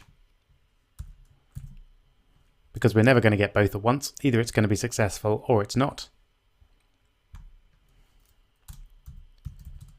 Of course, there is the option that it won't work. So in this case, we'll have an error message. I'll just have something generic like, your message couldn't be sent. Please try again later. And again, a backslash there. Okay, so let's have a look. We'll just refresh that. Oh, we've got an undefined variable. Again, yep. So we'll need to just make success message an empty string there as well. Okay, so let's put our generic information in and take a look. Wonderful. Message was sent. We'll get back to you ASAP. And just to check that the error here would work, let's resubmit that. And excellent. So the message couldn't be sent. Info is being sent there as well. I think that's a little bit too dark. Let's get rid of the strongs there. Wonderful. So that's as far as we're going to go with this. There's obviously lots more that you could do with a contact form, but this has got the basics up and running. And that brings us more or less to the end of the PHP section of this course, except of course for our big PHP challenge, where we're going to be making a weather web app. We'll do that in the next video. Actually, before we finish, I just want to show you one slight issue with the script in its current form. If you've tried it out, you may notice that once we get everything right, we actually have to press the submit button twice. So once there, and then again to submit it. That's obviously not a great solution, so I'm going to show you a different way of submitting and not submitting the form, which doesn't have that problem. So first off, let's get rid of our unbinding and then submitting. And we're also going to get rid of the prevent default. And all we're going to do is we're going to add the code return false if there is an error. And return false is essentially the JavaScript way of saying, in this case, something's gone wrong. So we don't want to submit the form. In this case, however, we do want to submit the form. So we'll return true. And that does the same job as before, but it doesn't have the problem of having to click twice. So just to check, we still get the validation, but when we enter everything correctly, it works first click. So I'd recommend doing things that way rather than using the unbinding and submit method.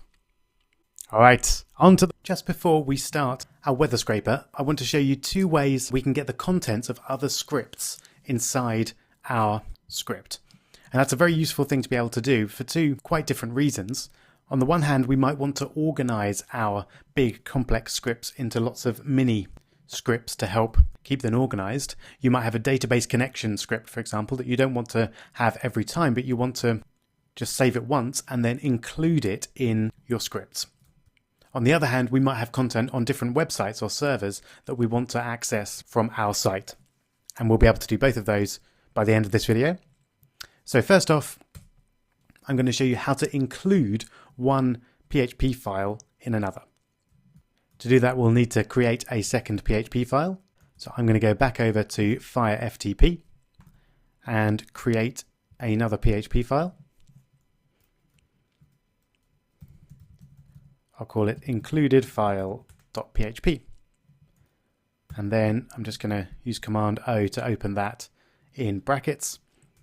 And then I'm just going to put some simple PHP. I'm an included file. Lovely, that's all we need for that. So I'm going to use Command W or Control W on Windows to shut that down. And then all we need to do to include that in our main PHP file is we use the include command. And then we just give the name of the file. So included, I forget what I call it now, includedfile.php. And then it will run the PHP code from that file. So let's see it in action. Nope, we don't want to resubmit the form. There we go. So that might not look like much in terms of what we've done here, but it's actually very powerful.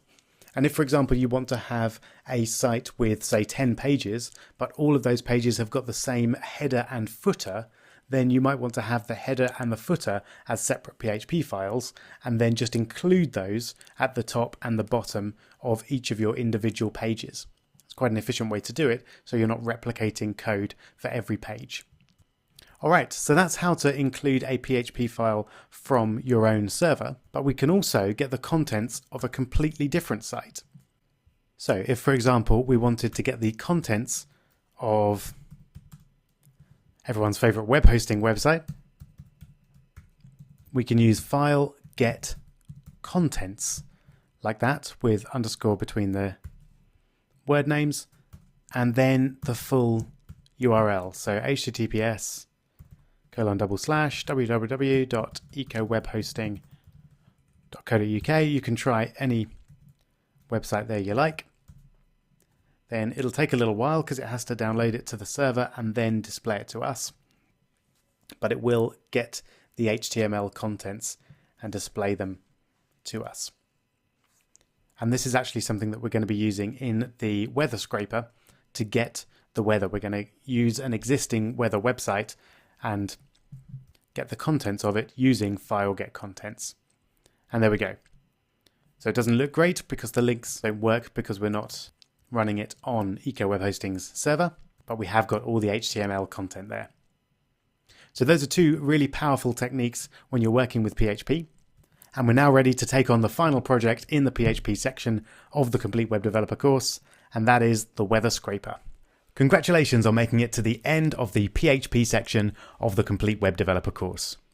You've now covered a huge range of different programming structures and variable and array types, as well as doing some pretty advanced things like sending emails, including files, and getting the contents of other URLs. You should also be in a position that pretty much anything you wanted to know how to do in PHP, you could find out with a quick Google. So on that note, welcome to the PHP challenge. And this is it. We're going to create a What's the Weather web page where the user can put in the name of any city. So let's say Dubai, for example, and the weather for that city will be returned. So you can see it looks nice and pretty. We're obviously using Bootstrap here, and I've got a nice background image from Unsplash as well. We're also pretty neat if they put in an error, then we get a nice error message displaying as an alert as well. So you may be wondering, how are we getting the weather for all of these cities? They're not stored on our database or anything anywhere. So what we're doing is we're getting the contents of another website, and that is weather-forecast.com. And the reason I've chosen this particular site is that if we get the forecast for a particular city, you can see that the name of that city is put directly in the URL. So if we got the contents of this whole URL, as we know how to do, then hidden in there, we've got the weather summary, which is what we want. So what your code is going to need to do is get the contents of this URL and then extract this bit of text from it. Now that last bit we haven't quite done. We've done similar things, but not quite extracting text from within a string. So you're going to need to do a little bit of Googling there to figure out how that's done. Or of course, if you have problems, you can watch me do it. One word of warning before I set you off. Although this is a great challenge for practicing all that we've used in PHP, it's not a great use case for a real live production website for two main reasons. First off, you're dependent on weather-forecast.com not only remaining live, but remaining in the same format that it does now. If they were to change their code or change the layout of their page, that would likely break your page. So that's not a great system for a live and popular website. Secondly, if your website does become popular, then weather-forecast.com will not be happy with you because you're essentially taking their data and then displaying it to the user without giving any credits to weatherforecast.com themselves. So they may well block your website if it gets too popular. So it's a good thing to practice, and it can be very useful in other ways if you want to get a large amount of data from a web page, for example. That's known as scraping, and they use very similar techniques as to what we're going to do in this challenge. But if you did want to create something like a weather site, you're much better off using what's known as an API, which is set up for this sort of site, and we'll look at in a couple of sections' time. All right. So that's it. This is what you're creating. Best of luck, and I hope it goes well. Go for it.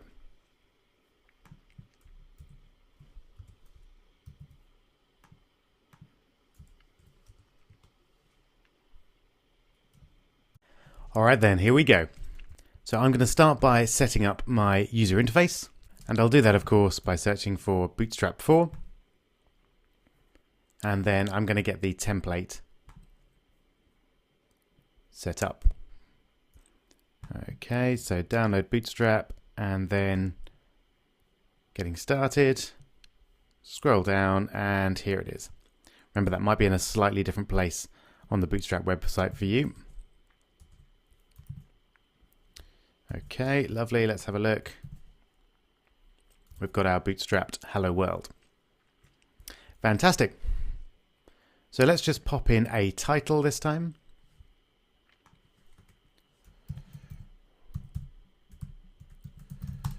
Because it's always good to have one. Weather scraper, so that should pop up there. Lovely. And then we're going to want a nice background image. So let's go to unsplash.com and see what we can find. Let's have a look. We're looking for something sort of fairly plain and simple. And maybe a little bit weathery. Not quite there yet, I don't think.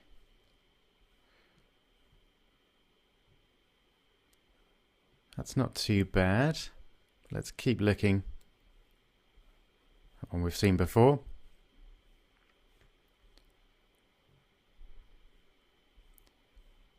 That's pretty good. It's got the boots at the bottom. Oh, this one. That looks good. Pretty relevant to weather, but not too much distraction in the background. Great.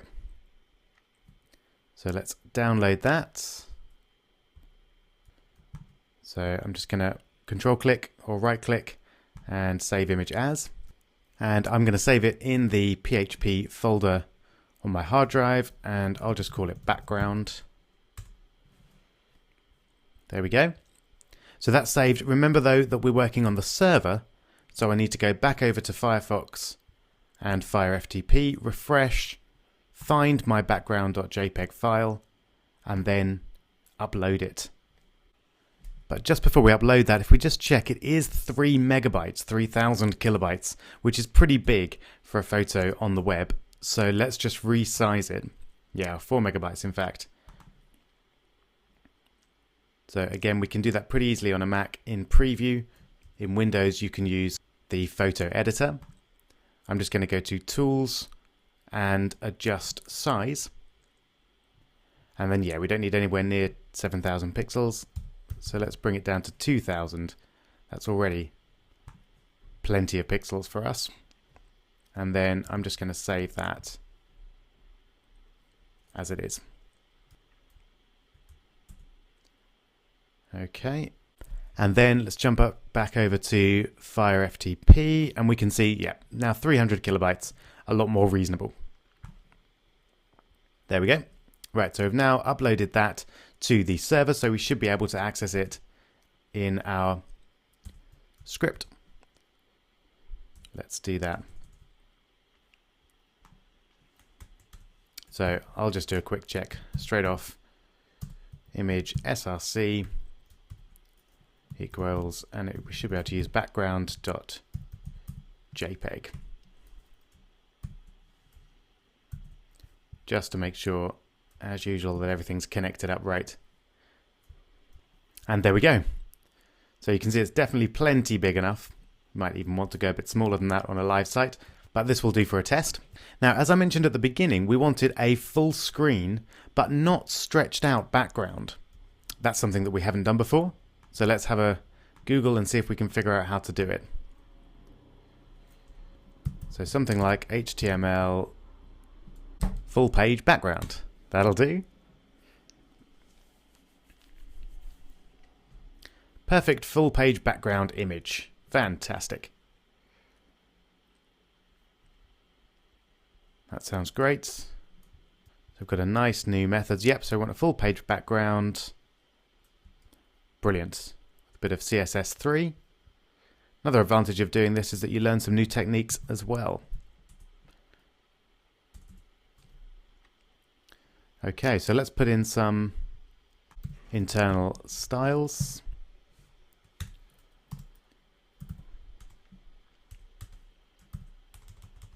There we go. So it's actually just the HTML element that we're going to be editing here. And all I should need to change there is the file name. So it's now background.jpg. All right, let's have a look. I'll just get rid of that image.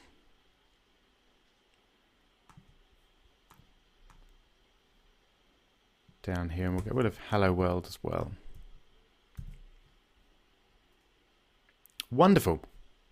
So that looks really nice. It's perfectly sized to our screen, and it doesn't look badly stretched. All right, it's going well. Let's start adding some content. So I'm going to put everything inside a container div. And I'm going to start with an H1, which will say, what's the weather? So let's have a little look at that. Okay, not bad. But firstly, I want it to be centered, and I definitely don't want it to have a white background. So let's set the background of body, which, remember, will set the background of everything within it as well, to none. And that then should get rid of this problem. Great. So now everything is going to be on top of our nice background image. And let's see if I can center everything in container using text align is center. Great. All looking good so far. Let's just move that down a little bit. We'll give it a margin top of 200 pixels. Great. Okay, that's fine for now. We may want to play around a bit with the positioning when we've got the rest of our content in, but that will do for now. So underneath what's the weather, let's have a paragraph tag, enter the name of a city. And then we'll have our form. So as we're adding a Bootstrap component, always good to get the code direct from Bootstrap, otherwise we're likely to forget something important. Not that our form is going to be particularly complicated, but in fact, yeah, let's just take the default form. We can get rid of what we don't need.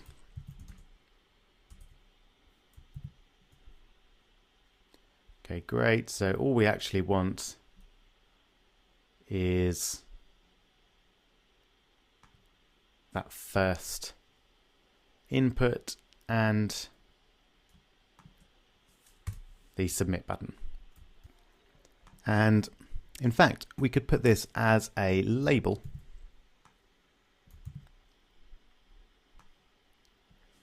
We'll see if that works out for us. So this is going to be a label for city. The type is going to be text, not email. The ID is going to be city. And the placeholder will put e.g. London, comma, Tokyo, to give them an idea of what we're after. And we're not worried about sharing our email address here. So let's take a look. Okay, nice, but a bit too wide there, I think. Looks a little bit ridiculous.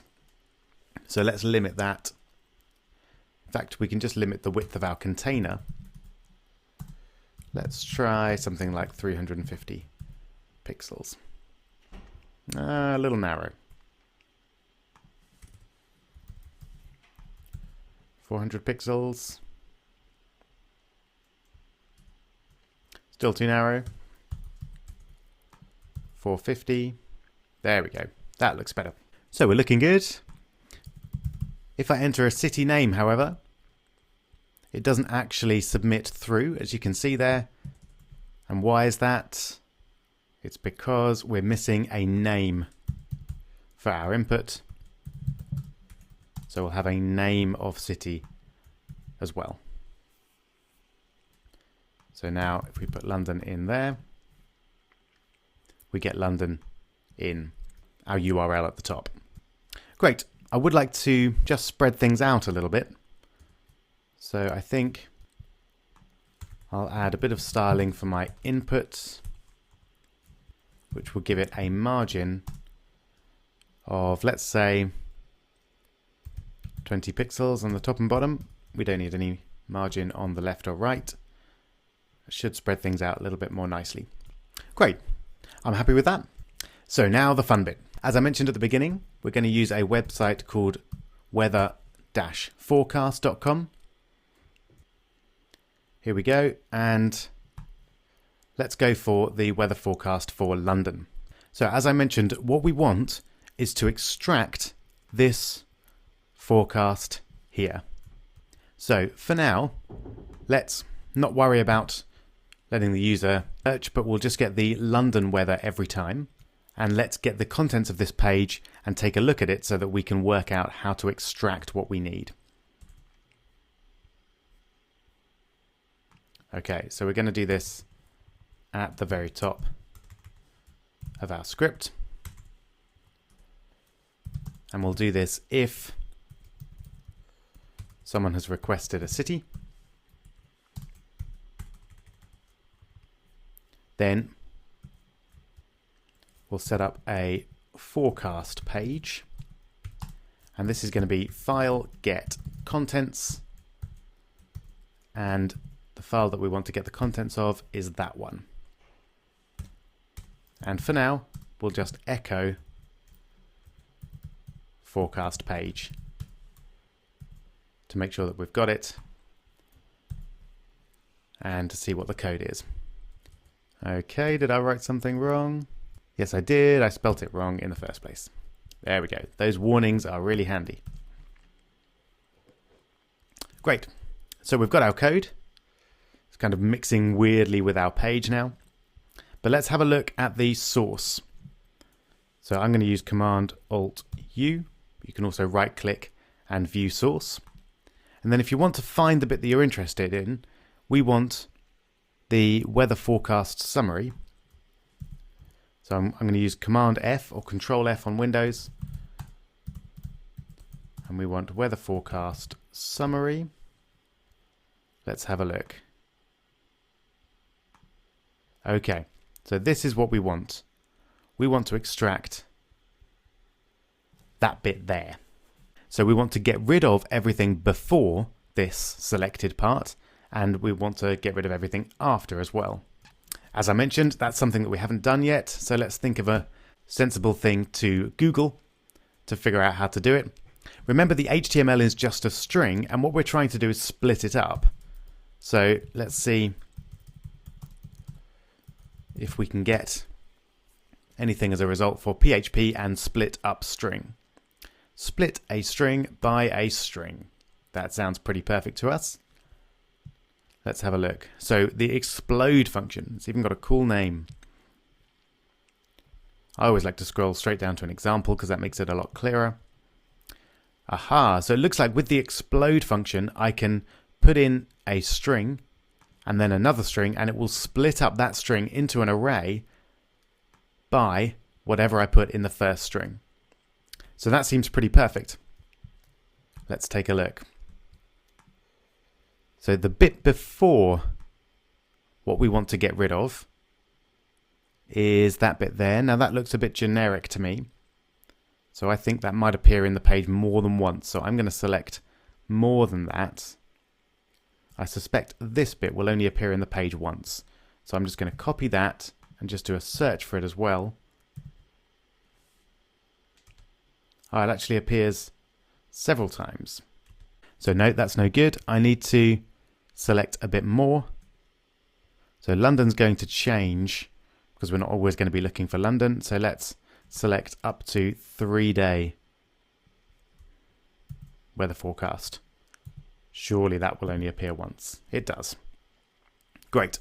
So what we're going to do is we're going to explode the string using this as our mini string to explode it with, and then an array where the 0th item is everything before what we want, and the first item is starting with what we want, and then the rest of the page, which we'll need to get rid of later on.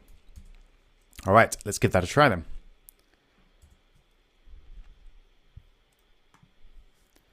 So we want to create, let's call it a page array. And this is going to be explode. And then we want to explode it by that string there. Notice I've used single quotes there because there are some double quotes in the string itself. So it makes life easier. I don't have to escape them.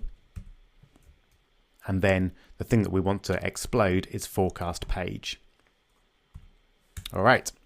So now if we have a look at page array 1, it should start with exactly the code that we want.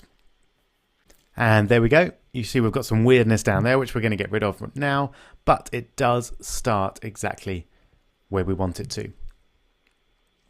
Great. So we're getting there. Let's now have a look at the beginning of the part that we want to get rid of. And that is this end of span here.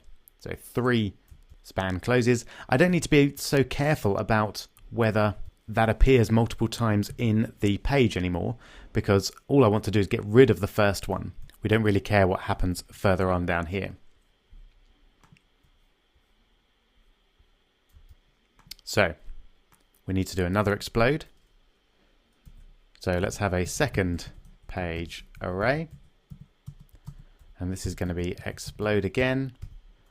And we're going to explode it by that little string. And the thing that we want to explode is page array 1. All right, now then, second page array 0 should be exactly the code that we want. There it is. Wonderful. Perfect. So all we need to do is put that in our output and display it nicely to the user. And let's give it a nicer variable name as well.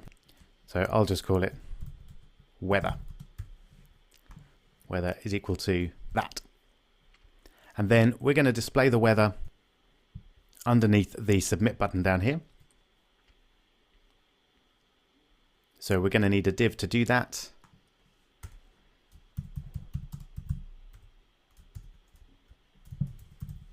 So we'll have ID is equal to weather.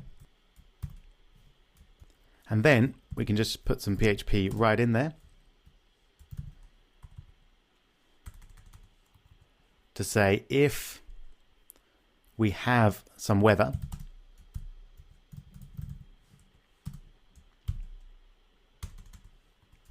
then we want to display the weather. And we're going to do that with a nice bootstrap alert as well, so it looks pretty. So let's have a success alert.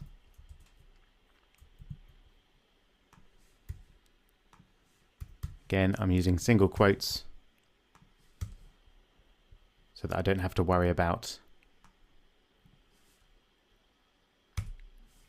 any double quotes in the string itself. And then we just want to put the weather right in there. So let's have a look. It hasn't displayed that nicely for me. Not a problem.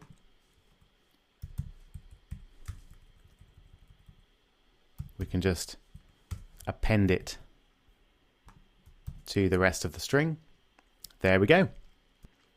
Okay, that's good. I think we definitely want to move everything up a little bit. So let's change the margin top to 100 pixels. And also I want a bit of a margin there between the button and the alert. So let's style our weather alert. Just checking, yep, I called it weather.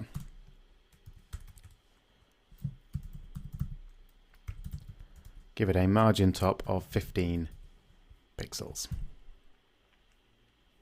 Great. So that looks good. Let's see if we can change our code to work with any city name. So first off, let's try just replacing London with the city that was entered by the user, which is the get array and then city. So if I now put Tokyo in there, we get the weather for Tokyo. Wonderful. Let's just play around and see what happens. What if I put a capital T for Tokyo? Does that mess things up? Nope, it still works. Great. One of the cities that we did think we might have an issue with, though, is San Francisco, because it's got a space in it. And then things go horribly wrong. So we get a nasty 404 error. But we should be able to fix that quite easily by just removing all the spaces in the string, as we saw at the beginning of the video. Because, let's just remind ourselves why that should work. So if we search for San Francisco, then you can see it puts in a hyphen there, but we don't even need to do that, because if we remove the space, it'll put the hyphen in for us. So all we need to do is remove the spaces from our string. It's got to be an easy way to do that.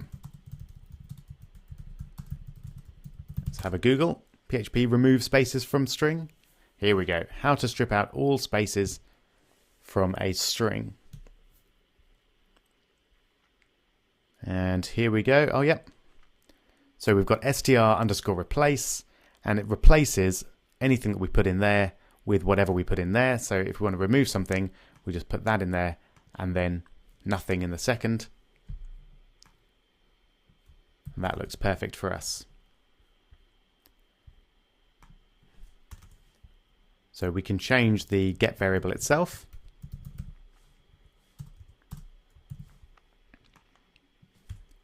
So we want to replace spaces with nothing in the get array city. Okay, let's have a look now. So if I now put San Francisco in there and submit, it works great. Fantastic. What if I put a city in here that doesn't exist? Let's see what happens there. We get a nasty error message. So ideally we want to do two things. We want to stop that warning coming, and we want to let the user know that their search for that particular city hasn't worked. It might also be worth keeping the user's city in the input here as well, so that they can see what they searched for. So let's do that last bit first. It's actually quite straightforward. All we need to do is set a value attribute for the input, and then with our PHP, we just echo the city. There we go. So that should work fine. I've just realized though that that's going to remove the spaces from it, which will look a bit weird for the user. So let's use a city variable up here, and then we'll leave the get array unchanged. So let's just check that. Excellent. And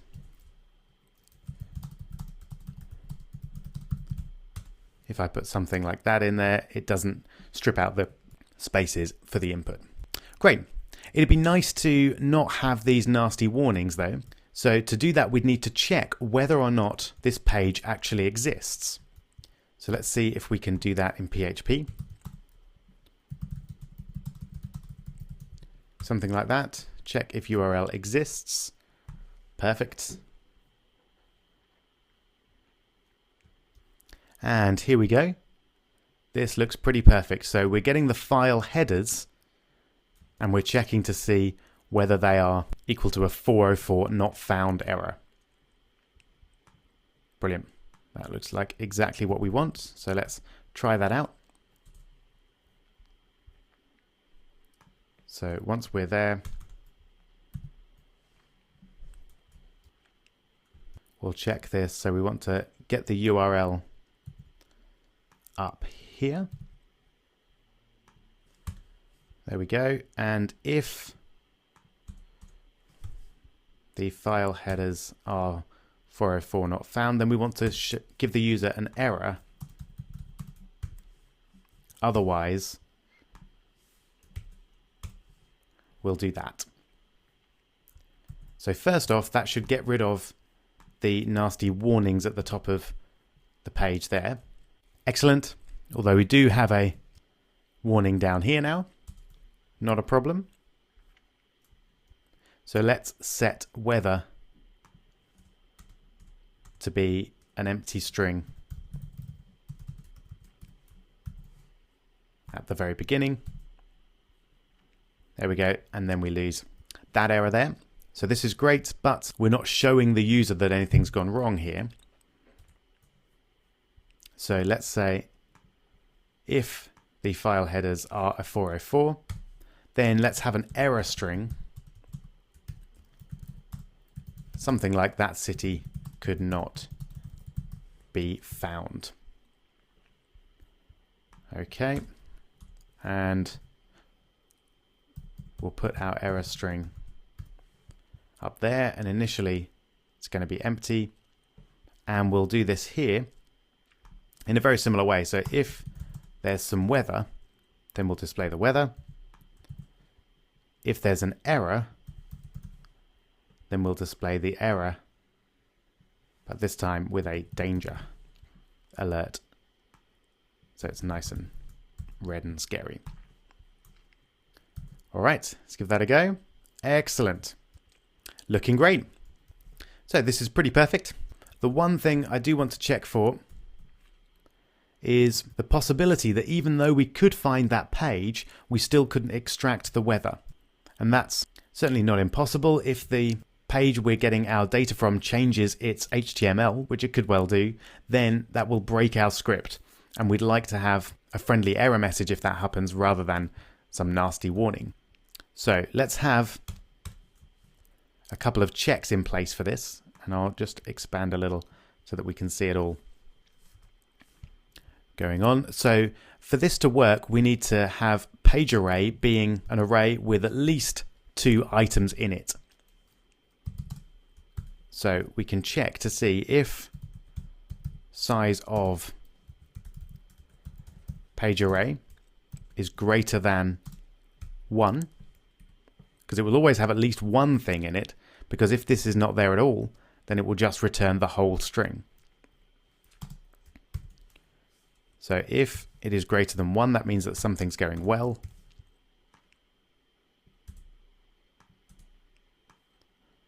So we'll carry on. If it's not, then we've got an error. So we'll just have the same error as before. That city could not be found.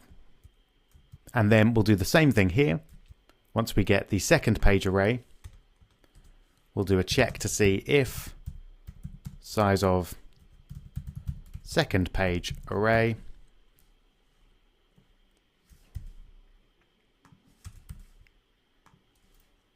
is greater than 1. Then we want to set the weather equal to that. If it's not, then something's gone wrong. So again, let's give that error message. Great. Now we can't actually make that happen. Whoops, I've got a nasty error there. On line 23, what have I done? Oh, yeah, there we go. I haven't put brackets around page array. Oh, and I haven't even closed my brackets in the second if statement as well. Not my finest hour, but there we go. Great, so as I was saying, we can't test that because all of our cities should either fully work or not work at all. But let's just have a working one. So Paris looks great. And then we can simulate if we got, so if they changed 3-day to 4-day, then we get a nice error message now. Whereas before we would have got some nasty warnings and then just no output. So when you're using other sites in this way, you need to be very careful because they could change their HTML at any time and you want your app to not break or at least if it does break, to break in a nice, user-friendly way. Great. So once again, congratulations on making it to the end of the PHP section of the Complete Web Developer course. I hope you enjoyed it, and I hope you managed to make at least most of the weather scraper by yourself. We now have just one piece left of the web developer puzzle, and that is storing changing user data online. And for that, we use databases, and the most popular database used in web development today is MySQL. And that's what we're going to be looking at in the next section. And just before I leave you, there is one more thing I'd like to point out, that we do get a warning with the code in its current form. And we get that if we don't enter a city name at all. And that's because we're checking here to see if the get array has a city variable. But we need to check that in a different way to avoid getting a warning here. Remember, we won't get this warning if we were running on a live site, because we would switch off PHP warnings. But it's always nice when we're developing to avoid warnings wherever we can. So let's see if there's a better way to check if an array has a certain key. There we go. Checks if the given key or index exists in the array. Array underscore key exists. Perfect. Okay, so that's what we want. So let's just replace that. So we're checking the get array for the key city. All right, so let's just run that again and make sure we no longer get that warning. Let's just put a test in. City can't be found. Tokyo again. And we get our weather. And just to be absolutely sure, get rid of the city, reload the page. And we do get one notice down there in the input. So we'll need to do a quick check again to see if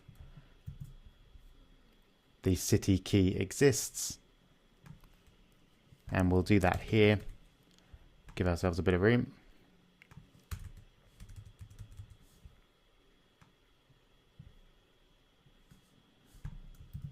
So if the key exists,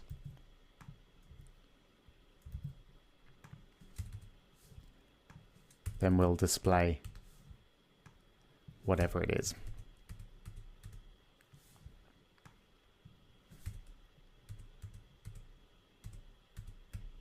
Just bring that back in. Okay. Just check that, and now, excellent. We get our placeholder, and we can still put in London and get the weather. There you go. Hope that helps if you were confused by that.